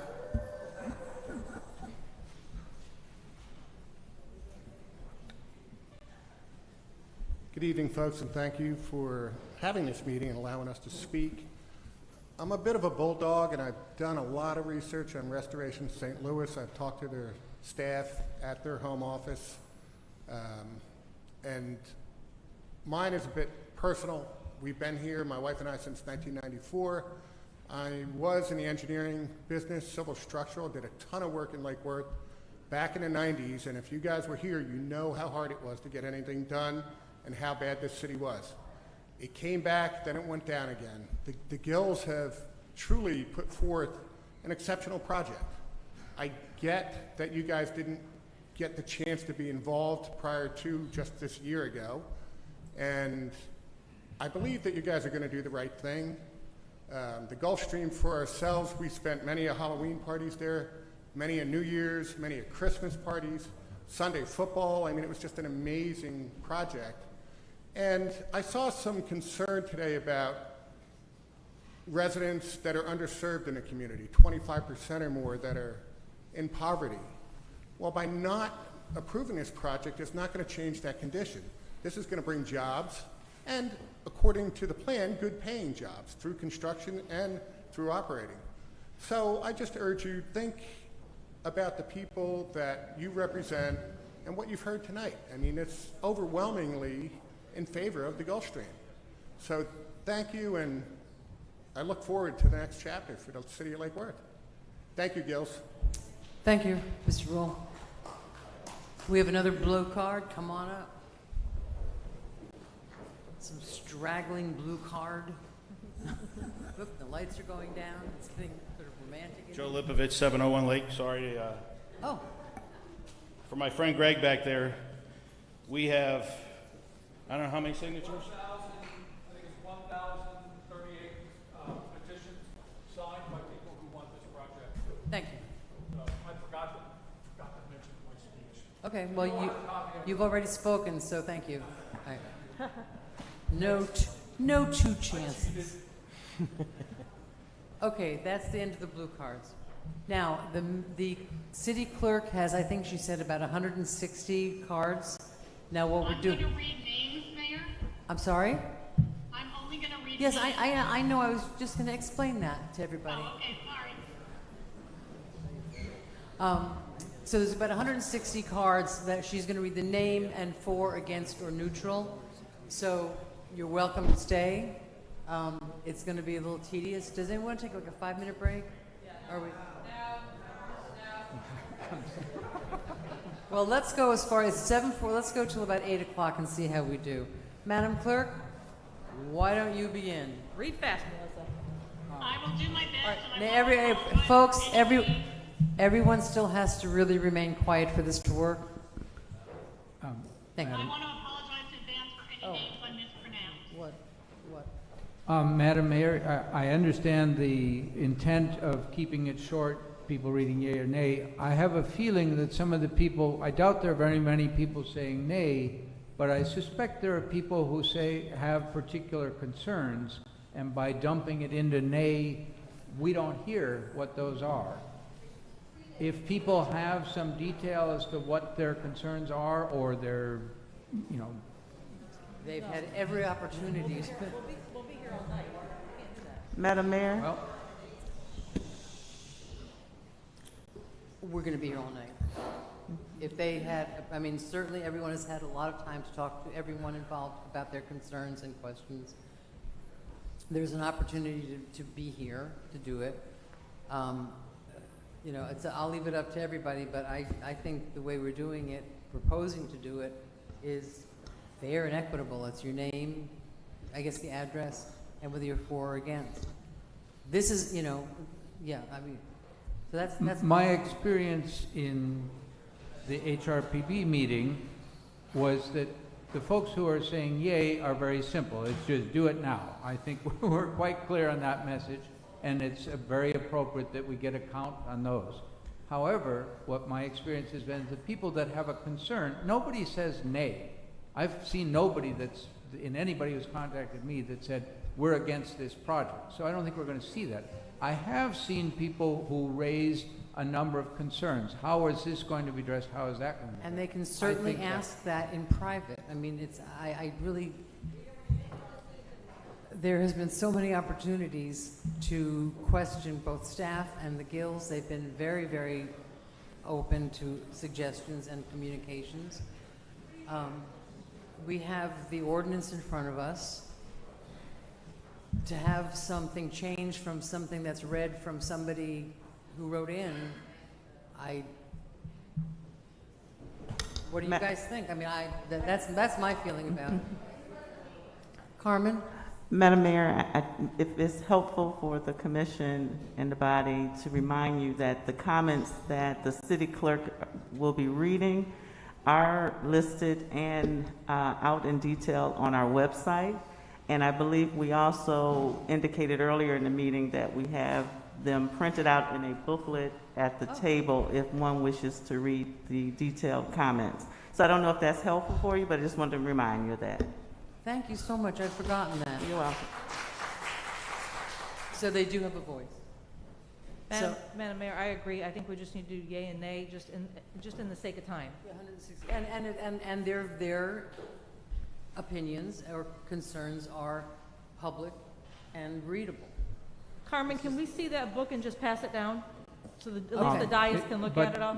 With all due respect, Madam Mayor, is not the purpose of public comment to help inform our decisions? There are different ways of public comment, and those people's public comment will be written into the record. They're written into the... Sorry. All right. If the fact that they're written into the record does us no good in making our decisions at this point. That's... All right, so please, folks, really, let's take a deep breath. We are not here to make decisions based on what people think. We are here to make decisions based on the facts and the evidence presented to us tonight. Amen. Here's a book of all the comments. They're on the website, and really, it's not public comment that decides what we decide. It's the facts and the testimony, and that's, I think, how we're going to. I just have a quick question for our city attorney. Maybe I'm jumping the gun because I see you grabbing your mic, but I foresee getting a lot of messages and emails regarding people are going to be upset if their comment is not read. This has happened in the past. So my question for city attorney is, does our policy allow this? Yeah. So in the quasi-judicial proceeding, the testimony and the evidence is what's received under oath. Public comments are not entitled to much weight at all because they're not under oath. They are an expression of individuals' beliefs and desires, and you hear the public comment. You really have discretion here because you do have 160 some odd public comments. They are on the website, they are handwritten or written in the book. So it's really up to the commission whether you want to read each and every public comment or into the record, or whether you want to simply receive them into the record. For example, someone presented a petition of however many names. That should go into the record. Right, that would go into the record. Theoretically, you could read each name into the record, but you don't have to. So you don't have to read each of these comments, but they are available to you and to the public. If anybody wanted to take a short recess to read through, if a commissioner said, I want to read those comments, you could do that. Conversely, if you did want to have each one read, you could do that. It's really the commission's discretion. There's no wrong answer here. There's no... And I'm just going to piggyback on what the mayor just said. We are supposed to be making this decision based on the facts, the evidence, and what lays before us in regards to our rules and regulations, not based on public comment and what somebody may want or may not want. That's true. Thank you. So, in which case, I would ask the question, why on earth do we need to read 600 or 160 yays when we know it's obvious that there are many people who support the project, as we do? Because my reaction to that would be because the people who have taken the time to write do want their names read into the record so that they have had an opinion, and that opinion is easily available on the website.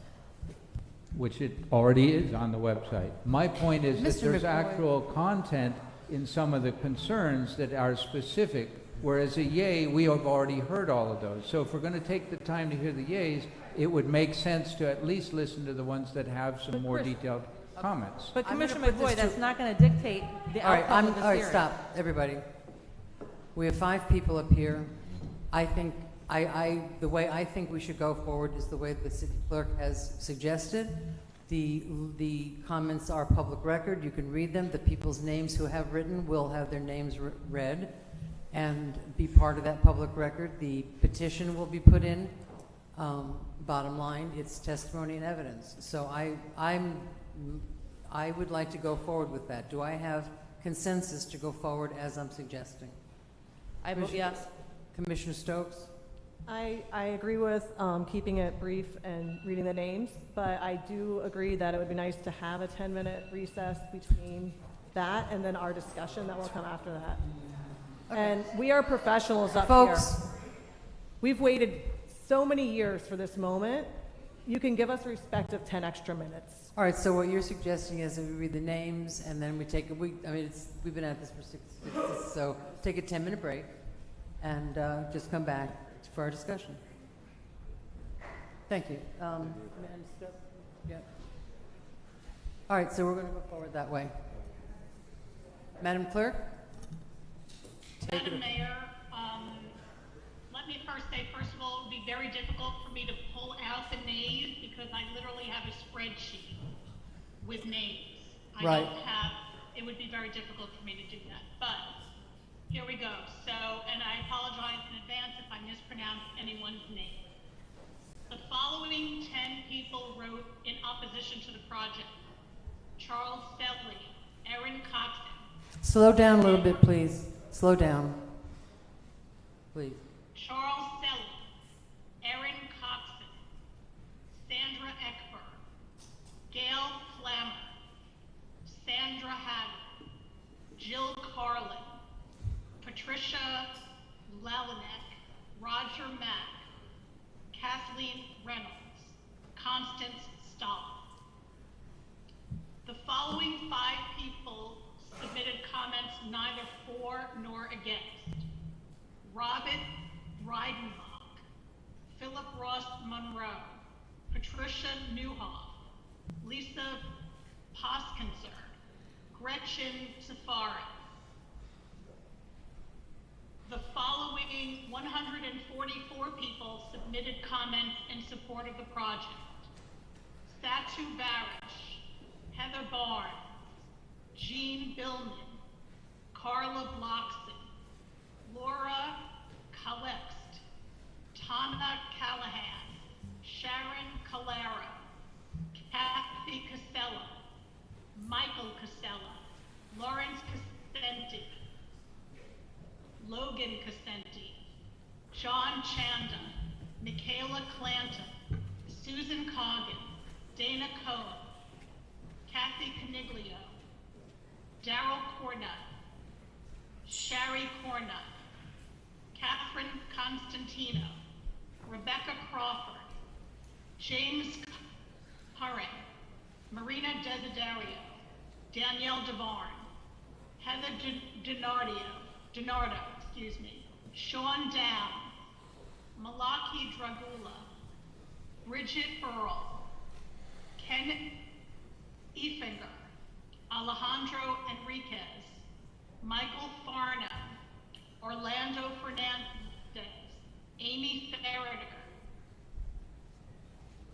Susan Fleming, Jean-Marc Fontaine, Michael Francis, Michael French, Edward Friesch, Deborah Fulgenzi, Lisa Fusi, Jackie Gardner, John Garvin, Segundo Galt, Danon Galt Vescones, Gary Hagel, Sally Hart, Nadine Heights, Maura Hennessy, Jenny Hollister, Renee Hoyt, Guy Icangelo, Joseph Jackson, Ed Jensen, Tom Johnson, Amy Cabsinell, Chris Kaufman, Mary Kelly, Brian Kingston, Janice Constanza,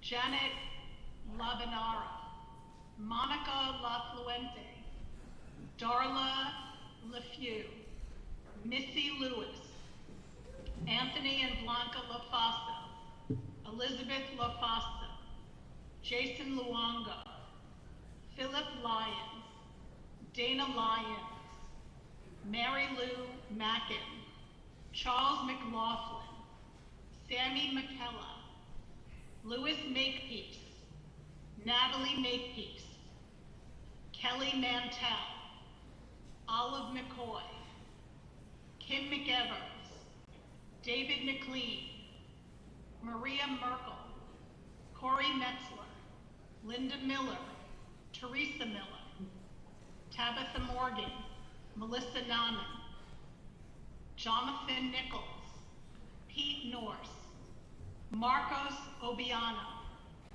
Daniel O'Boyle, Satu Aksenin, Sepu Aksenin, Christine Olson, Yorma Olson,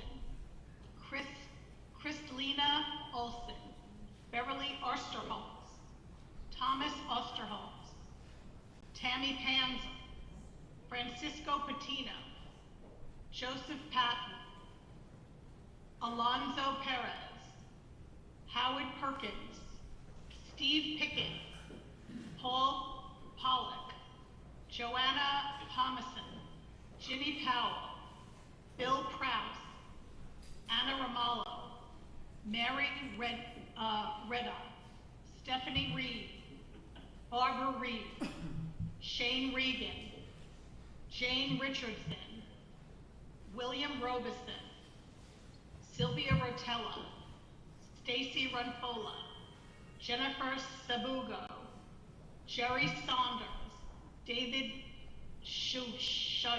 I'm sorry, Sherry Schmidt, Robert Schwartz, George Seifert, Janet Seifert, Stacy Serrano, Deborah Schumier, Janice Schneerer, Randy Sticer, Yasmin Sten, Dory Stiebold, Vera Jean Storin, Carl Stovland, Alex Swan, Kate Tennick, Kyler Tennick, Deborah Tobias, Pam Triolo, Joanne Troy, Emilio Vasquez, James Walker, Mike Walker, Nancy Walker, Mark Wasilic, Faith Watson, Janice Watson, Daphne Weaver, Laurel Wiley, Kathy Wright, Michelle Yates. The city also received a petition with 1,038 signatures in favor of the project from the Lake Worth Beach Trolls. And lastly, we also received strong letters of support from the following elected officials: State Senator Lori Berman, School Board Representative Erica Whitfield, State Representative David Silvers, County Commissioner Dave Kerner, State Representative Mike Caruso, Palm Beach County Commissioner Vice Mayor Greg Weiss, and the Town of South Beach Mayor Bernice Fisher. That is all I have, Madam Mayor. Thank you very much. Okay, right now it is 8:08. We're going to stretch our legs for a couple minutes. We'll be back. What's 10 minutes? 8:18? Okay, we'll be back at 8:18.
Everybody back to your seats, please. All right, it came to my... All right, folks, if you want to talk, go outside. Just that simple. Thank you. It's come to my attention that there are a couple of people, and I don't know if there's any others, who did submit something for an online comment, but their names were not read. That's a concern. Right now I have Adrian Copeland, Ricardo Martin, and Gail Silverblatt, who have sent in something. What we'll do is we'll make sure that if you did, for those folks out there, if you did submit a comment card and you did not hear yourself, your name read. I'm sorry, you're muted. I'm not muted, I can hear my... Can the commission be unmuted, please? Could we unmute the commission? I've never been so insulted in my life. There's a... Oh. Let me know when we're good. All right, thank you very much, everybody. We're going to get back to work now. It's come to my attention that a couple people, or a few people perhaps, have submitted comments on the internet, but somehow didn't get to the list. What's unfortunate, and we apologize. There are three names that I have been given right now: Adrian Copeland, Ricardo Martin, and Gail Silverblatt, who did send comment cards in, but they were not named. We will add them to the book, and we will have their names read at the second hearing, the second reading. Now, and all, for the folks, for the guilds, for the staff, we have certainly the ability to look at these letters and see if there's anything in there that might be cogent and helpful. So I ask everyone to take a look at that. So our apologies to Ms. Copeland, Mr. Martin, and Ms. Silverblatt. We will make it up to you somehow. Okay, so we have come to the moment now where now I'm going to ask, follow my lead for a second, everybody. Commissioner McVoy, you said that you had some conditions that you were interested in bringing forward, and I would like to, I think it's the quickest way to deal with that. There's many ways that we could approach it. I believe the quickest and most efficient way would be to ask you what they are, and then see if anybody agrees with them, and if they go, we can add it to the ordinance. And if not, then it won't. Thank you, Madam Mayor. I appreciate and that. If you can, let me just ask again, if the hour is getting late, if we can do this as concisely. Madam Mayor, with all due respect, this is the biggest project that this city is doing. I object greatly to the idea that we need to do this in a rush where it's late. We had time to read a bunch of names. This is a time, this is our only point. Could you please ask for order in the room? Mr. McVoy, I was going to say it's getting late. All I asked was that we, in our statements, be concise. What are your suggestions? First of all, I did take some of the time while we were off to read some of the comments of people that had concerns. And almost all of them asked that their comments do be read. I had a member of the public come and say, this is the second one of these meetings where people who had comments were not allowed to make them, that there were concerns. I would like to summarize briefly some of what I saw. I did not make it through the whole book, but a certain number of things come up repeatedly, some of which we cannot deal with here, but I'll raise them anyhow, just so there is a voice for them. This project is too large. It blocks the view of the Gulfstream. Please do something about that. Concern of whether the Gulfstream building will survive structurally the construction around it. Not a crazy concern. Some people just said they had serious concerns about it. Parking and drainage and traffic all came up repeatedly as concerns from the community. So I think these are things that are substantive that we may want to think about. As far as the things on my list, there are several, and I suggest that we take them one after another. We have a little bit of discussion, decide whether there's support for adding condition. And I would like to reiterate, and perhaps the attorney can comment on it, but my previous investigations is that it is perfectly appropriate, and this is the time for us as a commission to do it, that there are any things that are remaining concerns that want to be addressed. They don't need to be delaying. They don't need to be do anything. They cannot be anything to do with the appearance of the building. That's not on our purview at the moment. But there are other things that are. The site plan is, and things relating to that. The first one I'd like to start with is one that the Gills have already agreed to when I met with them. I'm hoping that we can formalize that as a condition. And that is that there are a number of quite large, I believe most of them are oaks, but there may be some other trees on the property existing. When I raised this issue in my meeting with them, they said, yes, we would agree to move those trees off the property if they can't be kept because the building is going on. If they cannot be kept, we would agree to cover the cost of moving them off the property and onto, the suggestion is to put them in Bryant Park where there's a need for shade and where they'd be welcome. And my proposed condition for that, and I've been instructed I don't need to come up with the legal language, which is not my specialty. If I can come up with the intent, the city clerk can capture if we decide to vote for it, and the specifics can get worked out with staff and the Gills and whatnot and be brought back to us for the second reading. So my suggestion would be that we request that the developers agree as a condition to move those trees and to make sure that they are taken care of and survive for the first year, because that's the critical time for them. So whatever needs to be done to do that, and that it be done with the appropriate tree process. And I would also ask, probably if feasible, I mean, some trees are... It's pretty much feasible to move any tree. The cost starts getting crazy when the trees are too big. Right. I think these are probably all in the range where they are fairly movable. Let me ask the Gills. What's your reaction to that? So we had told Commissioner McVoy that we would do whatever was feasible, right, to try to move those trees, the ones we can't keep. There are a few we'd like to keep. Sure. But if the tree is too hard to move, right, and very, very costly, some of those trees, one of them is quite large, and I'm not even sure it would survive. We can work with the city arborist. My suggestion would be to say that we'll work with the city's botanist. Arborist. Horticulturalist, sorry, want to get that right. To try to do as many of those as are feasible to move. We would be happy to do so. I will tell you that I am not in the tree caring for business, so I feel like the tree care post part of the move should be something that the city, I don't have hoses in Bryant Park. That would be really tough. Once the tree is actually moved, it becomes the city's responsibility. Aren't there some ficus trees on that property?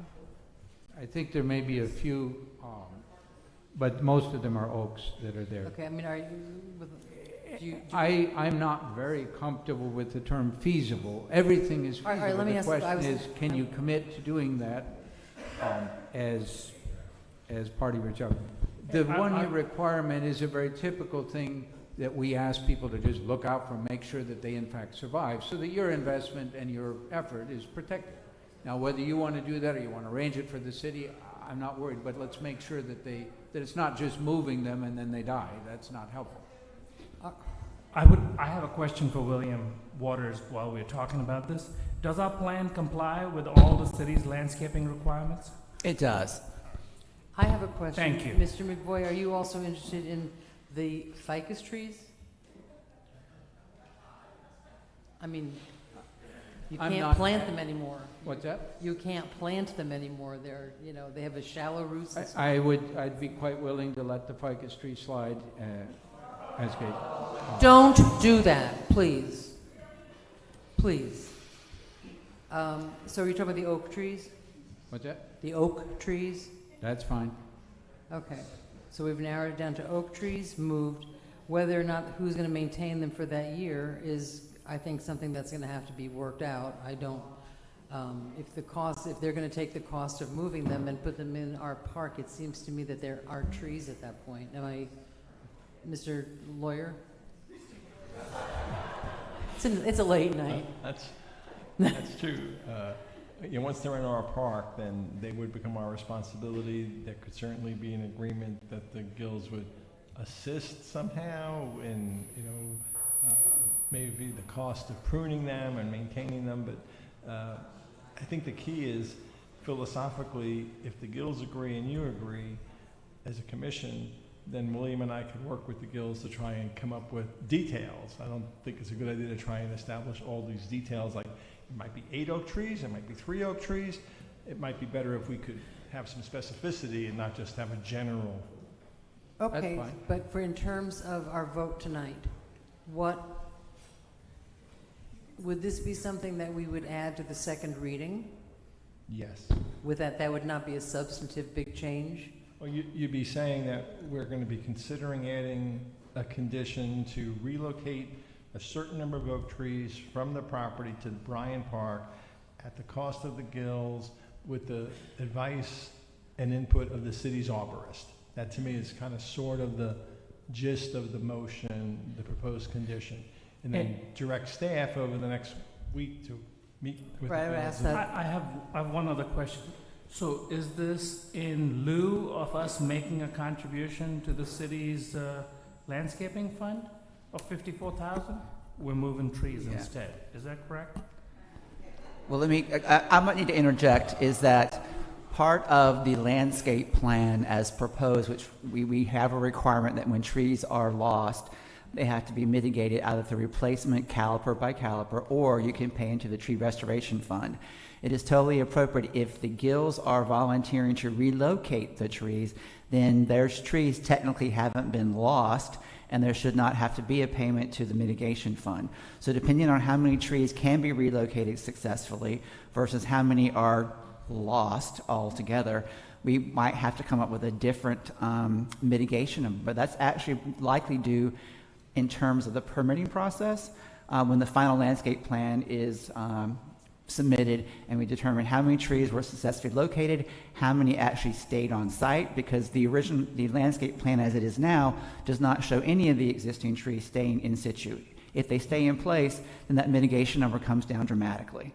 I have a question for the attorney. If for the next week or the Gills and the city work and negotiate and Mr. McVoy is involved in the conversation, would that if we passed it tonight, it wouldn't change the second reading. We could still go to second reading because that's not really a substantive change. No, I think you'd be fine because, again, you're discussing it, and I think that's a good point that Mr. Gill and William have just talked about.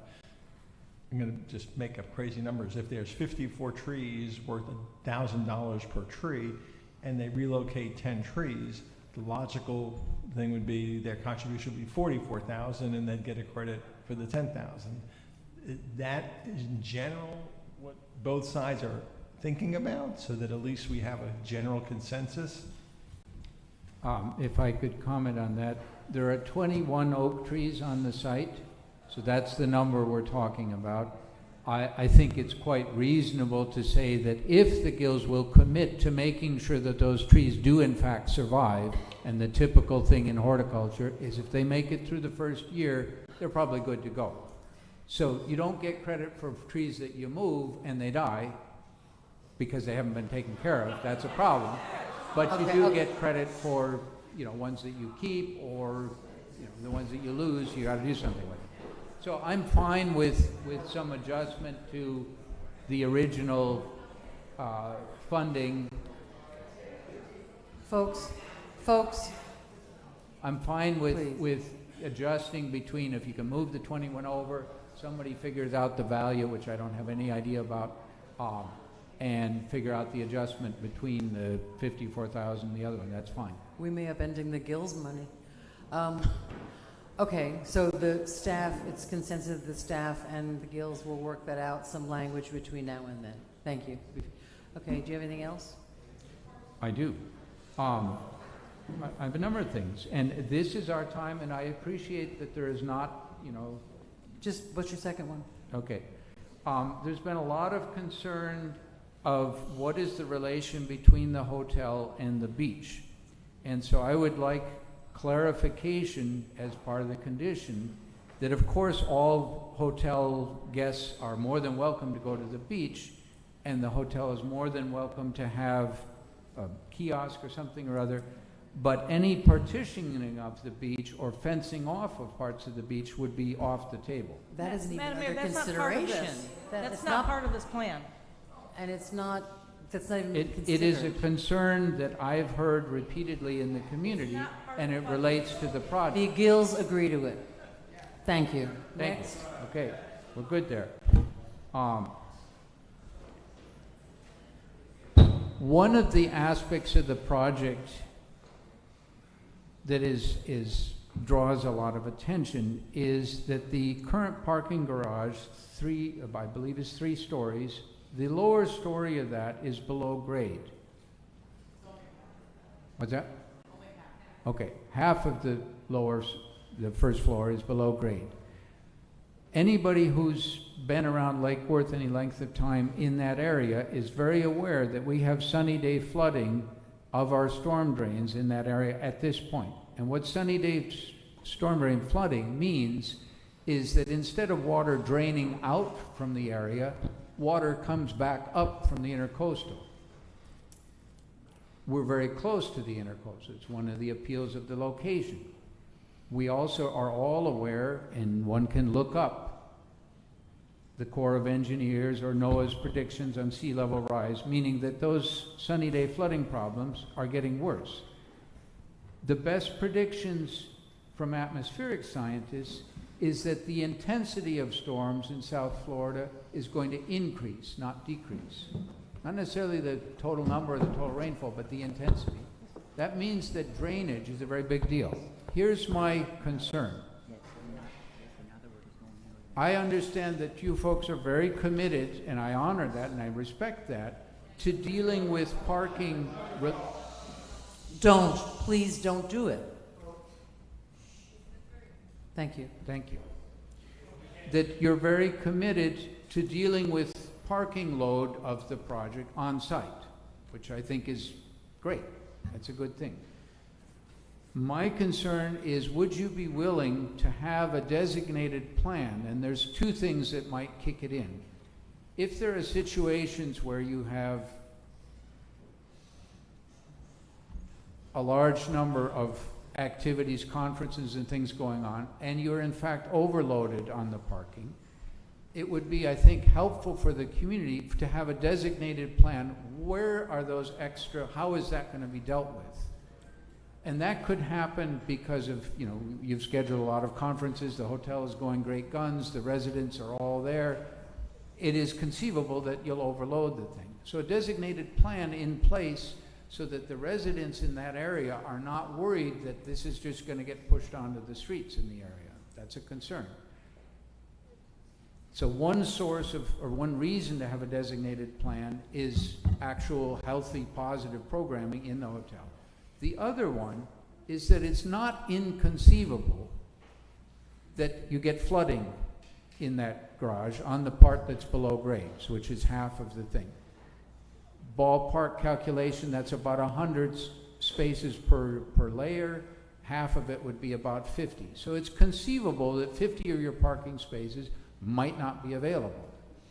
If you look on the news, there are parking garages in just our last storm, which was not a hurricane, wasn't even a tropical storm by the time it came, where that happened. There were fish swimming around the garage. So this is not a crazy thing, and the prediction that the problem could get worse is also not crazy.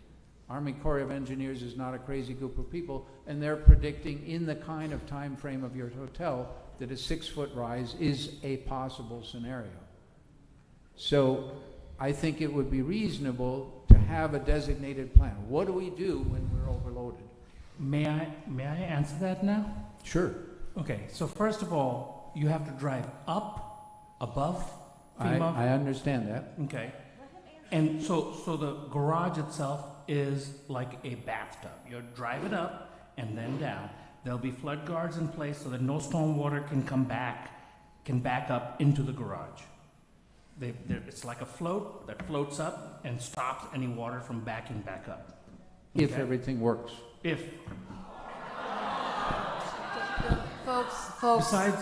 Besides which, under the plan, the project exceeds the parking required.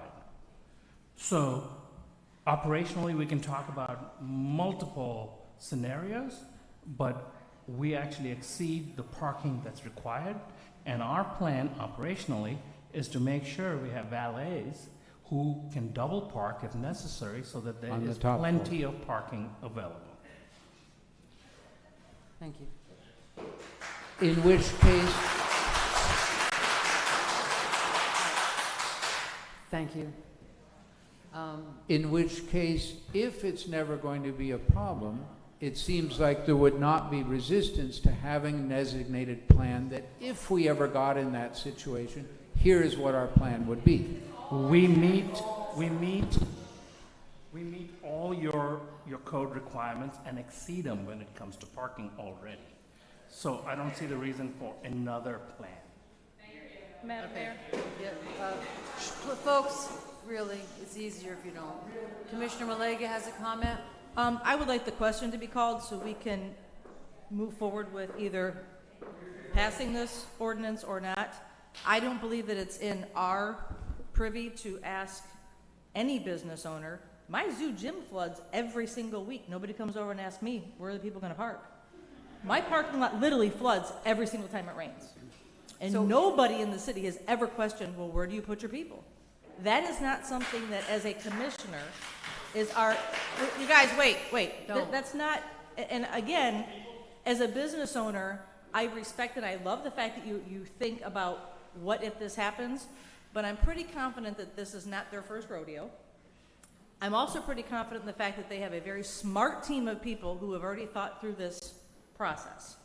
With that being said, Madam Mayor, I would like the question to be called so we can either move forward with the conditions or not.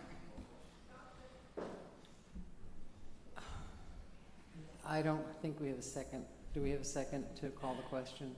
Do we need a second to call the question? I don't remember. If I could Let me- suggest, do you have if when a commissioner is bringing up a potential condition, maybe before we get into too much back and forth with the Right. guilds, see if the commission wants to go down that path. Because if the commission, for example, says, as Commissioner Maliga just said that on the parking issue, then you don't need to go back and forth. I think that's a reasonable approach. I can propose things, and I'm sure there are other people who have proposed conditions. If there's no support for it, then we don't need to talk about it. Well, I mean, quite we've agree gone with through a couple, now you're asking for a whole thing that is above and beyond what they are required to do. Okay. All right. With this project, I agree with Commissioner Gavoy. One of the major concerns is traffic circulation, flow, parking. That's a concern with every project, and we're always given the time and respect to discuss these things. I went through this packet, fine-tooth comb, and it does say, I don't know where it is exactly, but any, the traffic report is somewhere in the back, but it does say that if going above the base zoning is going to contribute a significant impact to traffic, then that's something that we need to look at. So the base zoning allows like 2 stories or something. So I think to ignore the fact that by developing the project the way that it is so that it can be sustainable and work and all the great things that we know that we need the project to exist how it is. But we have to also acknowledge that there is a potential for backup of traffic or parking issues. So that was one of the things I called Director Williams about today to get clarification on. And we do have the valet parking system. I'm also worried about the events that they're having. So when they have events, they have the valet system in place to handle that extra load. We certainly don't want cars backing up on to Lake Avenue or causing other things like that. And they don't want their customers to have to wait 18 minutes. Right, and they could drop the keys and the customers could leave while the cars back up. But it would suggest a possibility is just that we're confident that the Gills plan will work, right? That's what we're saying. We're confident that it will work. So we could add that after the first year of operation, we can evaluate, is it working as it was intended? And if not, then we ask for them to go ahead and address the issues that have happened. If we don't think there will be any issues, then we're fine. But if unforeseen things, flooding, major events, create issues, we should have a mechanism in place to be able to address those. Okay, I have a question. On what legal ground, if any, do we have to ask the Gills to go above and beyond the requirements of the code? It says in here, in the requirements, that because if you look at this table, we have 4 different columns, right? We have the base zoning, the hotel district with sustainable bonus, the mixed-use urban plan development, and then what the application is actually doing. They're in the 3rd column, which is above the base zoning district. And it is in here that if moving from column 1 to column 3 is going to add an additional strain on our traffic, that needs to be addressed. That's in here. It's not unreasonable. I think they've addressed it. I think they've addressed it with the valet system. So why not check in a year to make sure it's working as intended? Well, what happens? It's one of the conditions of approval. What? Already in here. What? Not the monitoring of it. And I'm sorry, Mayor, you've warned the audience. I have a question.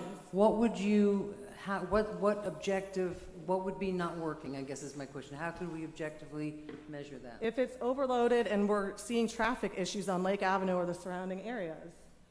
And please, folks, really don't do it. I appreciate it. What could be done though if it is? I mean, what would then the they have remedy to come up be? with another. I think they've talked about, is there other off-site parking where the valets could maybe have to go a farther distance because it's not loaded in there. Mr. Trisivi, is that something we could do?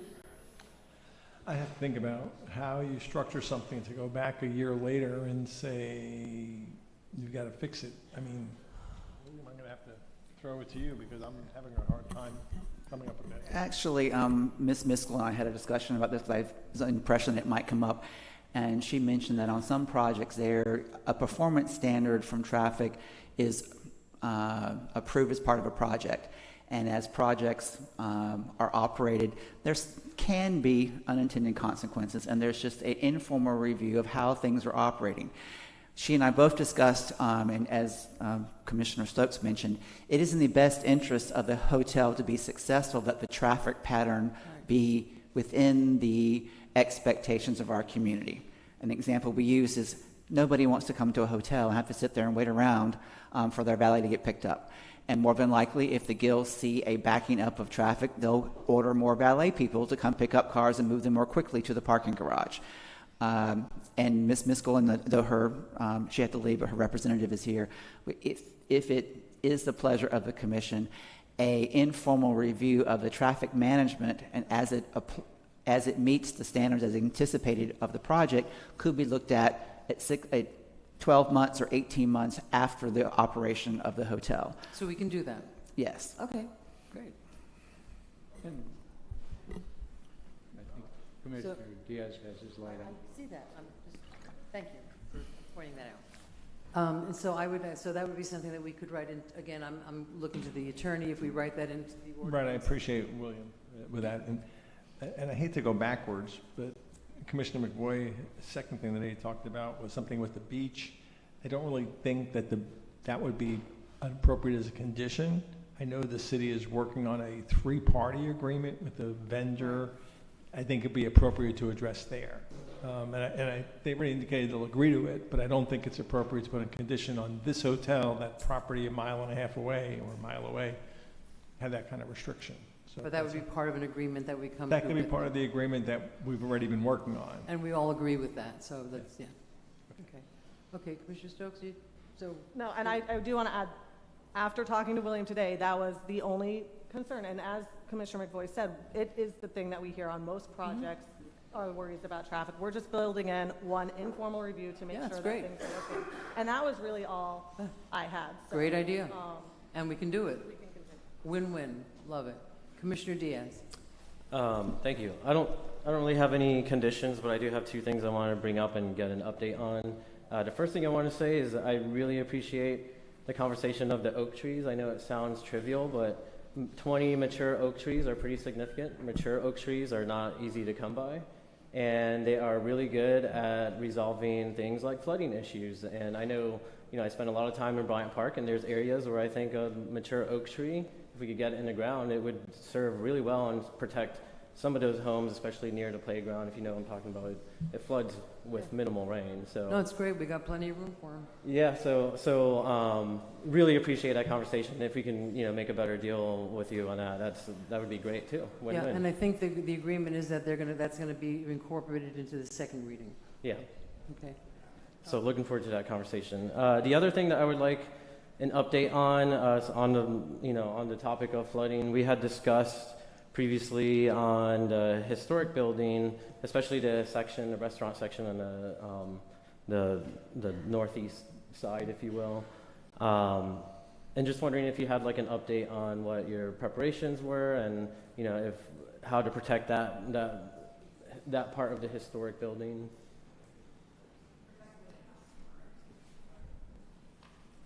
Guards at the windows, flood guards at the windows, big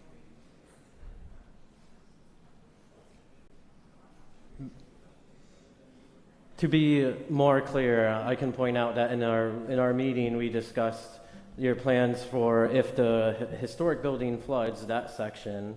You mentioned that most of the materials are not sacrificial, but they can be subjected to flooding. And I'm just wondering if, from engineering, if you've gotten to that point in engineering yet in terms of concrete of the building and whatnot, because that's just something I would love to keep an eye on as we go through this process. The historic building will be dry flood-proof, and if panels are required, we will provide the panels in the openings that are below base flood elevation. But the full building will be dry flood-proof.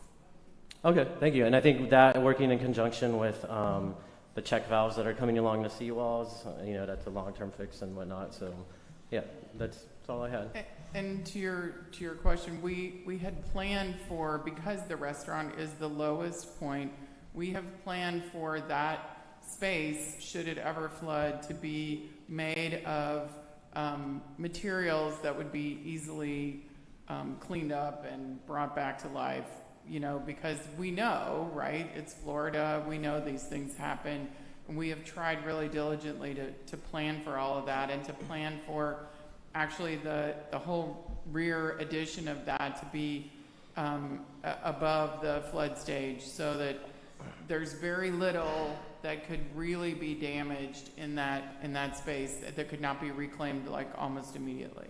Okay. Yeah, and protecting like the permeability of the concrete of the building. Yes, sir. Okay. Thank you. Did you have anything else?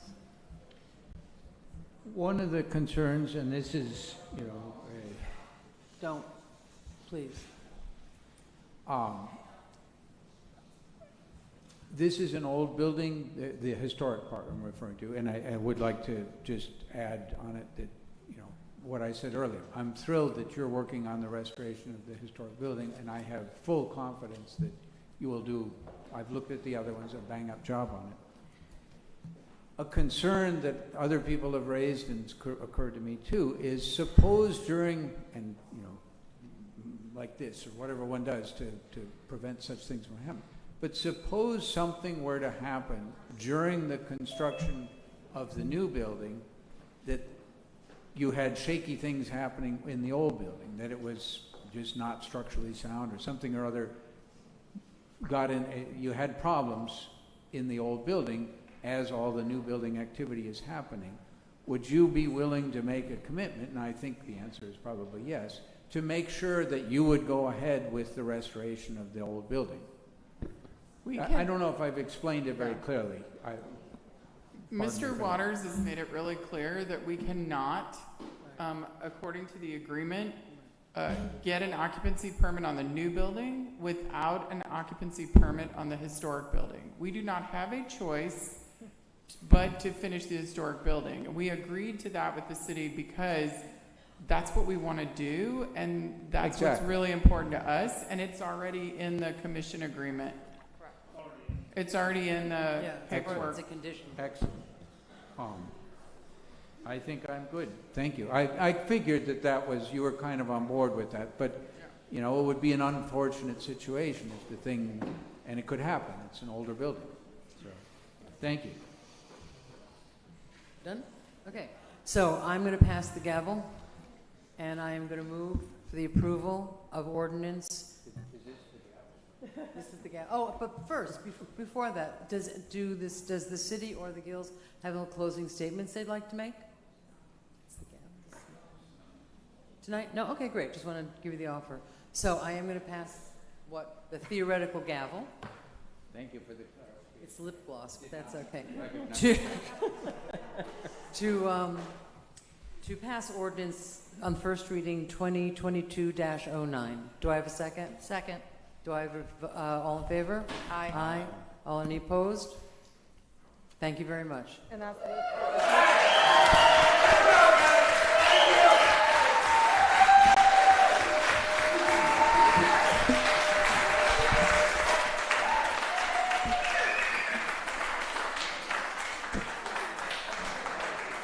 And thank you. I'm going to make you be quiet one more time so I can thank you for being quiet during this meeting. Thank you very much. Mayor, if you will make it known that through the approval of that ordinance, the second reading will be June 21st, 2 weeks from today. June 21st in the commission chambers? Yes, because it's a regular commission meeting. Motion to adjourn? Motion to adjourn? Do I have a second? All in favor? Aye. This meeting is adjourned. I need a drink.